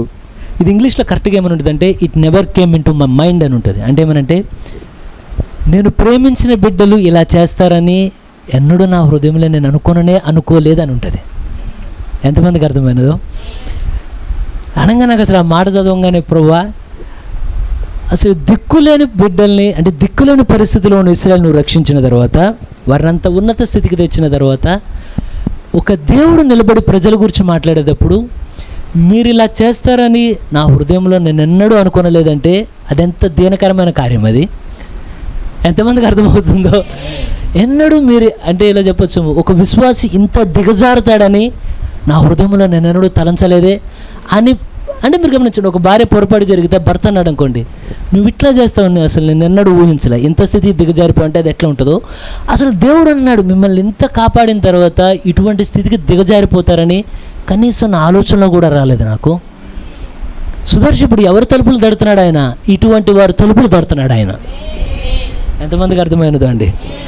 ఒకప్పుడు నాకు నీతో కవెనెంట్ ఉన్నది, ఒకప్పుడు నాకు నీతో నిబంధన ఉన్నది, ఒకప్పుడు నాకు నీతో సహవాసం ఉన్నది, ఒకప్పుడు నీ దగ్గర నేనంటే ఒక గౌరవం నీకున్నది, ఒకప్పుడు నా మాట అంటే నీకు గౌరవం ఉన్నది, ఒకప్పుడు నేనంటే నీకు ఆసక్తి ఉంది, ఒకప్పుడు నేనంటే నీకు ప్రేమ ఉన్నది. కానీ ఈ రోజున ఏ స్థితికి దిగజారిపోయినదంటే అది కేవలం ఇశ్రాయేల్లో కాదు, కానీ ఈ రోజున నిబంధన పెట్టబడిన ప్రజలు ఎవరయ్యా అంటే మనమే ఉండే ఆ నిబంధన చేయబడిన ప్రజలం ఇక్కడ. కానీ ఒక్కసారి ఊహించండి, ఒకప్పుడు నిజంగా మాట ఇచ్చినప్పుడు అంటే ఆ సీనాయి పర్వతం కింద మనం చేతులెత్తి ప్రభు నువ్వు చెప్పిన ప్రతి మాటకి మేము అంగీకరిస్తామయ్యా అని చెప్పినప్పుడు మనకి ఉన్న ఆ దగ్గర సంబంధం దేవుడితో ఈ రాత్రి కాలం సేమ్ రిలేషన్ ఉందా? Same relation. అంటే ఒకప్పుడు మనకున్న ఆతృత, ఒకప్పుడు మనకి దేవుడు అంటే పరిగెత్తిన ఆ విధానం ఎప్పుడంటే మీరందరూ చెప్పారు కదా ఏమని, ఆమేన్ అయ్యా నువ్వు చెప్పే మాటలన్నిటికీ మేము ఆమేన్ అని చెప్తామయ్యా. ఈ నిబంధన గ్రంథంలో మేమందరం కూడా మా పేర్లు ఉన్నాయని మేము నమ్ముతున్నాం. సో ఇప్పుడు సేమ్ ఆ స్థితిలోకి వచ్చిన తర్వాత అక్కడ ఎటువంటి ఉన్నదో సేమ్ ఈ రోజు నైట్ అదే బ్లెస్సింగ్ ఉన్నదా? అంటే అదే ఆసక్తి ఉన్నదా? అదే ప్రేమ ఉన్నదా? ఇప్పుడు ఆయన ఎప్పుడైతే లోనికి వెళ్ళి ఆయన తలుపు తడుతున్నది ఒక పాపది కాదు, ఎవరిదయ్యా అంటే ఒకప్పుడు ఆయనతో ఎవరైతే సహవాసం చేశారో, ఒకప్పుడు ఎవరైతే ఆయన ఆహ్వానించారో, ఎవరి మధ్యలో ఆయన భోజనం చేశాడో వారి హృదయాలు తిరిగి తడుతున్నాడంట. దయచేసి ఎవరైనా నా కొరకు తలుపు తీస్తారా? నేను తలుపు తడుతున్నా, ఎవరైనా తలుపు తీసేవాళ్ళు ఉన్నారా? ఎందుకయ్యా అంటే ఎప్పుడైతే ఈయన తలుపు తడుతూ ఉండగానే మీరు పరమగీతాల్లో చదవండి ఉంటుంది. కారణం అంటే మీరు గమనించండి, మనం ఎంత సెన్సిటివ్గా మారిపోతామంటే అంటే చాలాసార్లు మనం అనుకున్నంత కరుకుగా పాపం చేయం, కానీ చాలా సున్నితంగా పడిపోతాం మనం భక్తి జీవితంలో నుండి.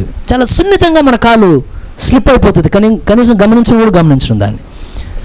ఎప్పుడైతే తిరిగి కారణం ఏంటంటే మొట్టమొదటి ఎలా ఉంటుందంటే ఏదైనా ఒక పొరపాటుని మనకి వినపడంగానే వెంటనే దాన్ని చాలా ఫాస్ట్గా తీసుకుంటాం, అంటే వేగిరపడతాం దానికోసం, ఆలోచించాం. ఏమనంటే సావులకి తెలిసి చెప్పారా తెలియక చెప్పారా ఏం తీసుకో, వెంటనే ఎలా ఉంటుందంటే ఆ మాట రంగానే టక్కుమని తీసుకుంటాం. అప్పుడు ఏముండదు, మనకు తోటి విశ్వాసం మీద కోపం ఉండదు, తోటి విశ్వాసుల మీద ఏముండదు. సంఘంలో దేనికి వస్తామంటే దేవుని కోసమే వస్తాం, వెళ్ళేటప్పుడు ఆశీర్వాదాల కోసమే, ఆశీర్వాదాలు తీసుకొని మనం వెళ్ళిపోతాం. కానీ మనకి సీనియారిటీ వచ్చిన తర్వాత ఏమైందయ్యా అంటే మనకు అనవసరం లేని అనేక విషయాల్లో ఒక్కొక్క దాంట్లో చేపెట్టిన తర్వాత ఇక ప్రతి దాంట్లో మనకు అనుభవం వచ్చిన తర్వాత అది బలిపీఠం మీద నుండి వచ్చే మాట అయినా సరే ముందు తాకినంత లోతుగా తాకదు, అది ముందెళ్ళినంత డీప్ లోపలికి వెళ్ళదు. అది కారణం ఏంటయ్యా అంటే తలుపు తడతా ఉంటాడు ఆయన. ఎందుకు తడతాడయ్యా అంటే ఒకప్పుడు నేను లోన్ ఉన్నా కానీ ఈరోజు నిన్ను బయటికి నెట్టావు. ఇప్పుడు ఏమన్నాడంటే మళ్ళా లోనికి రానా, మళ్ళా నేను లోనికి రానా, మళ్ళా ముందున్న సంతోషం మీకు ఇవ్వనా, మళ్ళా ముందున్న ఆనందాన్ని మీకు ఇవ్వనా, మళ్ళా మునుపటి ఆశీర్వాదాలు మీకు ఇవ్వనా, మళ్ళా ముందున్న సహవాసం నేను మీతో కలిగి ఉండవచ్చా? ఎంతమంది తలుపు తీద్దామని కోరుతున్నారు? అయితే కానీ ఎక్కువ సార్లు ఏం జరుగుతుంది అనగానే మొత్తం మీరు పరమగీతం చదవండి. ఎప్పుడైతే ఆయన తలుపు దగ్గర నిలబడి తడుతున్నాడంట, మంచుకేమో తల వెంట్రుకలన్నీ తడిచిపోతున్నాయట. కానీ ఆయన పగలనక రైతులనక దేవుడు తన సౌకులు వాడుకుంటూ మాట్లాడుతూనే ఉంటాడు మీతో. ఎందుకయ్యా అంటే ఆ టైం కంప్లీట్ అయ్యే వరకు మాట్లాడతాడంట. ప్రవక్త అంటాడు, దయచేసి ఆయన నుంచొని తలుపు కొడుతున్నాడు కదా అని నీ బతుకంతా తలుపు కొడతాడు అనుకోబాకు. ఒక టైం ఉంటుంది, తర్వాత తలుపు కొట్టడు. నీకు కనబడ్డా ఆయన ఒక టైం వరకే తలుపు కొడతాడు. ఇప్పుడు మనం ఏ టైంలో తీయాలంటే ఆయన వెళ్ళే లోపలే. ఎంతమంది ఉన్నారు నాతో పాటు? తర్వాత ఎందుకంటే మీరు గమనించండి, ఒకే కార్యం బలిపీఠం మీద ఉండే పదే పదే పదే పదే పదే పదే పదే దేవుడు నీతో హెచ్చరిక చేసిన తర్వాత దాన్ని ఎప్పుడైతే light light light light light అని. కారణం ఏంటంటే అంటే మన జీవితంలో కొన్ని అన్టచ్డ్ పార్ట్స్ ఉంటాయి. అంటే దాని అర్థం ఏంటంటే ఎన్నడూ తాకని స్థలాలు ఉంటాయి మన జీవితంలో. మీరు గమనించండి, మీ హక్కుని మీరు వినియోగించుకుంటే మీకు ఎంత క్షేమమో, మీ హక్కుని వినియోగించకపోతే మీకు అంత అదేమని చెప్పాలంటే శాపం అయిపోతుంది. యెహోషువ 1:1 ఏముంటుందంటే ఆ వాగ్దాన దేశాన్ని, ఎంతమంది ఉన్నారు కొంచెం ఓపికగా ఒక 5 నిమిషాలు వినగలుగుతారా? యెహోషువ గ్రంథంలో ఏముంటుంది, నేను చాలా సింపుల్గానే మాట్లాడుతున్నాను. యెహోషువ గ్రంథం 1 ఏముంటుందంటే, ఓ యెహోషువ నేను మోషేకు తోడనేట్లు నీకు నువ్వు తోడయ్యేందును, నువ్వు అడుగుపెట్టే ప్రతి స్థలం నీకు ఇస్తా నేను, కారణం అది నీ స్వాస్థ్యం అయిపోయినదని. కానీ మీరు అదే ఒక్కసారి ఇంటికి వెళ్ళిన తర్వాత మీరు రాసుకొని ఇంటికి వెళ్ళిన తర్వాత చదవండి. యెహోషువ 1:1 ప్రామిస్ చేశాడు, నువ్వు అడుగు పెట్టే స్థలం అంతా నీదే. అది కేవలం యెహోషువ ఒక్కడిదే కాదు, ఎవరిదయ్యా అంటే యెహోషువ వెనుకున్న ప్రతి ఇశ్రాయేలుడి స్వాస్థ్యం అండి అది. ఈ రోజున మనవారి అంటే పరిశుద్ధాత్మ వెనుకున్న ఒక్కొక్క సైనికులు మనం కనుక ఆ స్వాస్థ్యం ఎవరిదంటే మనందరిది ఆ స్వాస్థ్యం అది. కానీ ఎప్పుడైతే మీరు న్యాయాధిపతులు యెహోషువ 1 ఒక పక్కన పెట్టండి, న్యాయాధిపతులు 1 పక్కన పెట్టి ఇంటికి వెళ్ళి చదవండి ఓపికగా. కొంచెం అడగనా వచ్చేవారు మళ్ళీ చదివారా అని, సండే స్కూల్ పిల్లలకి ఇదే ఫార్ములా, వాళ్ళు చదివారంటే చదివారా అని అడగాలన్నమాట వాళ్ళు. మీరు ఒకవేళ వివాహంలో ఉన్న వాళ్ళైతే నేను అడిగే పరిస్థితి కూడా ఉండదు, మీరు ఖచ్చితంగా చదువుతారు ఇంటికి వెళ్ళిన తర్వాత. అయితే ఆ చాప్టర్లు ఏమో అంతా ఇచ్చేసా అని ఉంటుంది. కానీ న్యాయాధిపతులు 1-2 మీరు చదువుకుంటూ వెళ్తూ ఉంటే ప్రతి గోత్రం ఏం పొరపాటు చేస్తుందంటే, దేవుడు ప్రతి గోత్రం చెప్పాడు ఏమంటే ఇక్కడ నుండి ఇక్కడ వరకు నీది, నువ్వు ఈ అడుగు దగ్గర నుండి ఈ అడుగు వరకు ఏదో ఒకటి వదిలిపెట్టబాకు, నీ ఫుట్ ప్రింట్ ప్రతి స్థలంలో పడాలి. నీ అడుగు కోపం మీద నీ అడుగు పడాలి, ఈర్ష్య మీద నీ అడుగు పడాలి, నువ్వు తట్టుకోలేని ద్వేషం మీద నీ అడుగు పడాలి, నీ హృదయంలో నీకు వచ్చే అసూయ మీద నీ అడుగు పడి ప్రతిదీ నాది నాది నాది నాది నాది. శత్రువుకి నీకు అధికారం లేదు, కానీ సంపూర్ణమైన హక్కులు ఎవరిచ్చారు? ఆయన నాకే నా జీవితంలో ఇచ్చాడు కనుక ఇదంతా నాది అనే ఆ లెవెల్కి వెళ్ళాలి. కానీ ప్రతి గోత్రం చేసే మిస్టేక్ ఏంటంటే, మీరు చదువుకుంటూ వెళ్ళండి గోత్రాలన్నింటినీ, వాళ్ళు ఒక భాగం వరకు జయించి ఒక భాగాన్ని వదిలిపెడతారు. ఇంకో గోత్రం గురించి ఇస్తారు వివరణ, ఒక భాగం జయించి ఇంకో భాగాన్ని వదిలిపెడతారు. మళ్ళీ ఇంకో గోత్రం 12 గోత్రాల్లో దాదాపుగా వాళ్ళు మీరు రాసినదంతా చదివితే పలానా వరకు జయించిరి, మిగతా స్థలాన్ని వదిలిపెట్టారు. పలానా స్థలం జయించిరి, మిగతా స్థలంలో శత్రువులు బలంగా ఉన్నారు కనుక వాళ్ళు ముట్టుకోలేదు. ఈ ప్రతిదీ అయిన తర్వాత దేవుడు దిగొస్తాడు. అక్కడ దిగొచ్చి నేను మీకేం చెప్పా, మీ జీవితంలో మీరు అడుగుపెట్టే ప్రతి స్వాస్థ్యం మీరు అడుగు పెడితే అది మీ స్వాస్థ్యం అయిపోవాలి. అది అంటే కాలు మోపు ఇది నాది అంటే నీది అయిపోవాలి అది. కానీ ఎందుకని ఆ స్థలాన్ని విడిచిపెట్టారు? మీరు ఏ స్థలాన్ని అయితే విడిచిపెట్టారో, ఎక్కడైతే శత్రువులు విడిచిపెట్టారో మీ భవిష్యత్తు మొత్తం శత్రువులు ఇక్కడ నుండే పుట్టుకొస్తారు. మీ భవిష్యత్తు మొత్తం వీళ్ళు మీ పక్కన బల్లాలుగా ఉంటారు వీళ్ళు.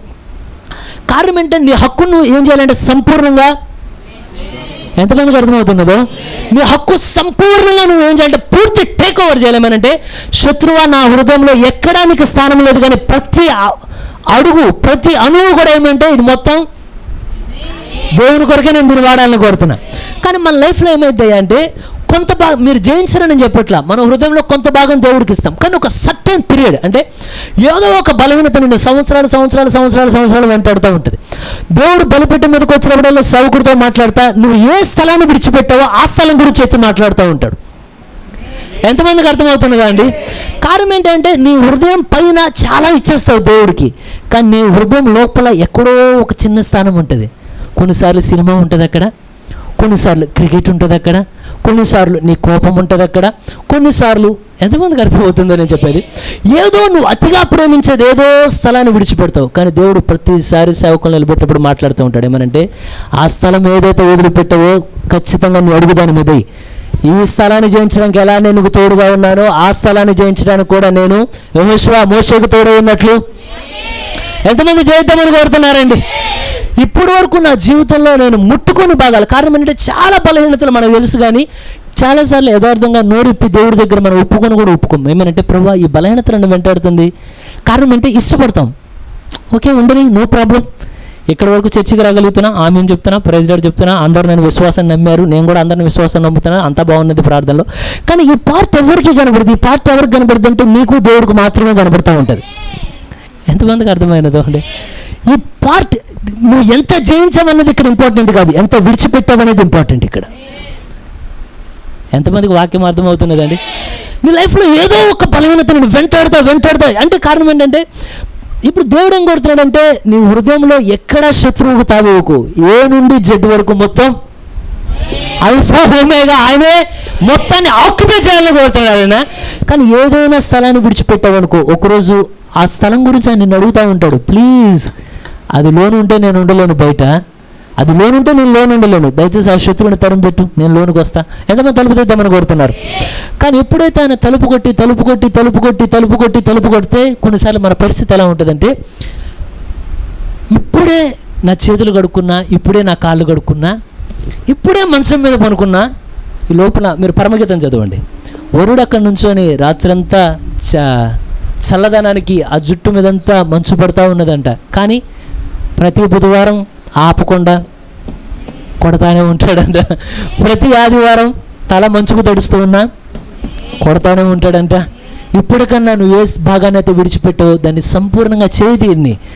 సమయం లేదు కానీ ఎత్తుబట్ల చాలా తొందరలో ఉన్నది కనుక ఏ భాగాన్ని విడిచిపెట్టావో దాన్ని పూర్తిగా స్వతంత్రించుకో దాని మీద.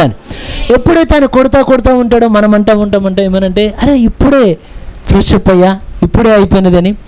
సరే చాలాసేపు చూసి అనుకున్నదంట, చాలా టైం అయిపోయినది, కానీ ఇంకా కొడుతున్నాడు అనగానే తలుపు సందుల్లో నుండి వరుడు ఇలా చేపెట్టి నిలబడి ఉన్నాడంట. అట్లా ఎప్పుడైతే పనుకున్నది చాలాసేపు రెస్ట్ తీసుకుంది, చాలా ఆరాధనలకు అలవాటు పడిపోయినది. ఇలా చెప్పొచ్చేమో, వాక్యం విని చాలా ఆరాధనలకు అలవాటు పడిపోయినది. వినేమంటే ఏ ఫస్ట్ కానీ ఇలాగ చెప్తారు సబ్జెక్ట్ లేకపోతే.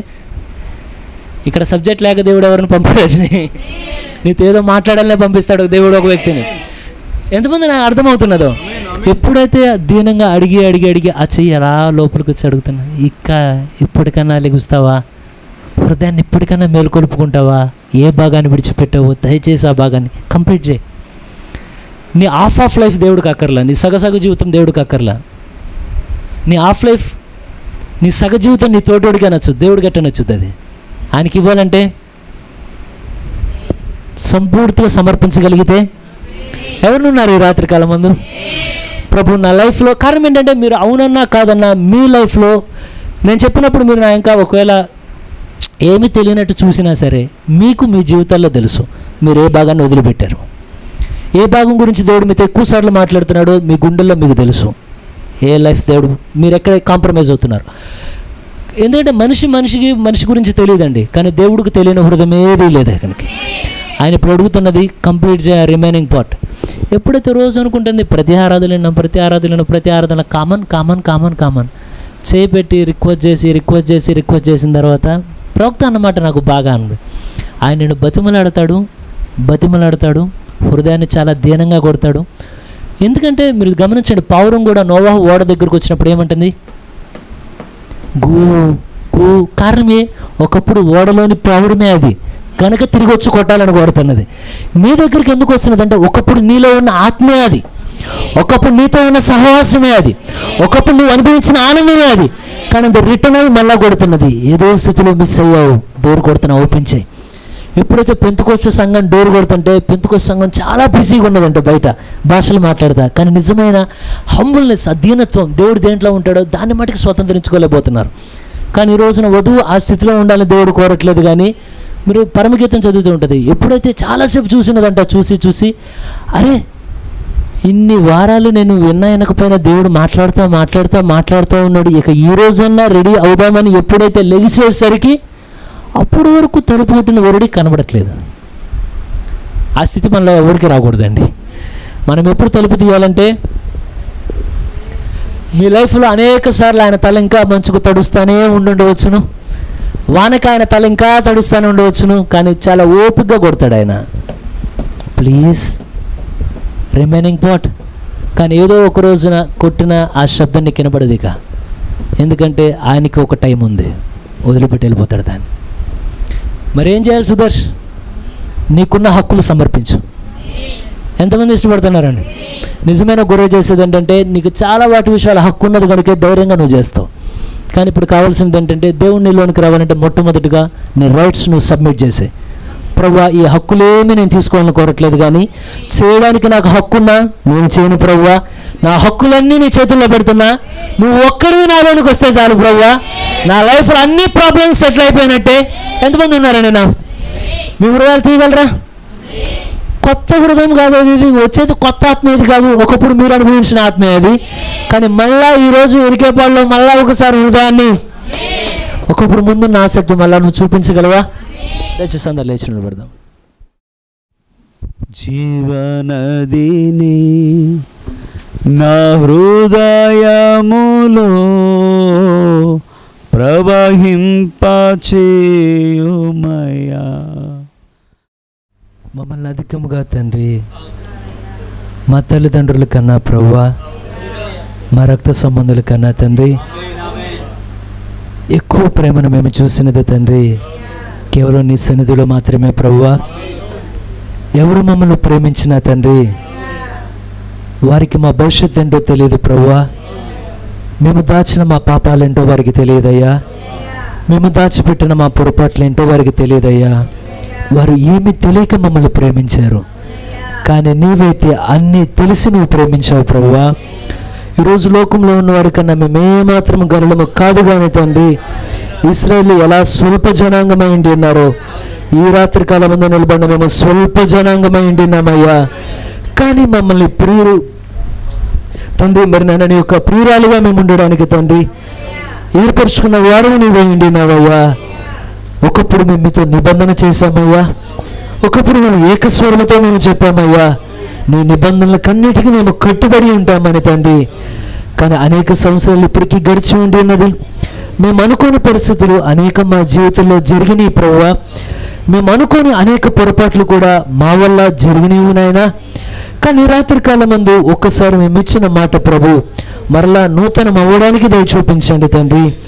కారణం ఆ తలుపు వద్ద ఉండి ప్రభు నీ తల ఆ మంచుకు తడుస్తూ ఉండి ఉండగా తండ్రి, మరి నీ వెంట్రుకలు రాత్రి కురు చినులకు తడుస్తూ ఉండి ఉండగా ప్రభువా, ఆ చినుకులకు తడుస్తూ ఉండినప్పటికీ నాయన నువ్వు ఆ స్థలము నుండి వెళ్ళటలేదు కానీ తండ్రి, నా తలుపు తీయమనుచు నా ప్రియుడు వాకిలి తట్టుచూ ఉన్నాడని.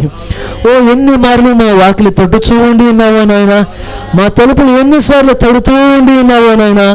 కారణం ఒకప్పుడు నువ్వు మాతో ఉండి ఉన్నావయ్యా, ఒకప్పుడు నువ్వు లోన ఉండి ఉన్నావయ్యా, ఒకప్పుడు అనుభవం ఏంటో మేము ఎరుగుదామయ్యా, ఒకప్పుడు ఆ బంధం ఎలా ఉన్నదో మేము ఎరుగుదామయ్యా, ఒకప్పుడు నీకు దగ్గరగా ఉండడం అంటే ఏంటో మేము ఎరుగుదామయ్యా. కానీ ఎక్కడో ఒక దూరం అనేది ఏర్పడినది కనుక నాయన ఈరోజు మరలా అదే తలుపు నువ్వు తడుచూ ఉండి ఉండగా దయచేసి రాత్రి కాలం అందు తండ్రి మా హృదయాలు మేము పరీక్షించుకోవడానికి దయ చూపించండి. మరి నువ్వు నాయన ఇశ్రాయేలుకి చెప్పినప్పుడు ప్రతి భాగం మీదే అని నువ్వు చెప్పిండి ఉన్నావయ్యా. నువ్వు వారికి ఎక్సెప్షన్స్ ఏమి అయ్యా మరి ఈ స్థలము మీది కాదు అని నువ్వేమి చెప్పలేదు, కానీ ప్రతి భాగం మీదే అని నువ్వు చెప్పిండి ఉన్నావయ్యా. నువ్వు ఇచ్చిన హద్దు వరకు సంపూర్ణంగా వారు స్వతంత్రించుకోవలసి ఉండి ఉన్నారయ్యా. ఈరోజు ఏదో కాదు కానీ మమ్మల్ని మేము స్వతంత్రించుకున్నట్లుగా మాలో మాకు విరుద్ధంగా కలుగుతున్న కార్యములు ఏవైతే ఉండి ఉన్నావో నాయన, వాటిలో వేటినైతే మేము విడిచిపెడుతూ ఉండి ఉన్నామో నాయన, వాటిని మేము విడిచిపెట్టకుండానట్లుగా ప్రతి శత్రువును మేము జయించలాగిన నాయన మా హృదయాల్లో మాకు వ్యతిరేకంగా వచ్చే ప్రతి తలంపును నాయన మేము వాటి మీద మా కాళ్ళు మేము ఒప్పగలిగినట్లుగా వాటి మీద మా పాదము వేసి మేము తొక్కగలిగినట్లుగా నాయన నిన్ను మా నుండి వేరు చేసే కార్యం ఏది ఉండినప్పటికీ నాయన సమస్తము మా నుండి దూరం అయిపోయినట్లు దయ చూపించండి.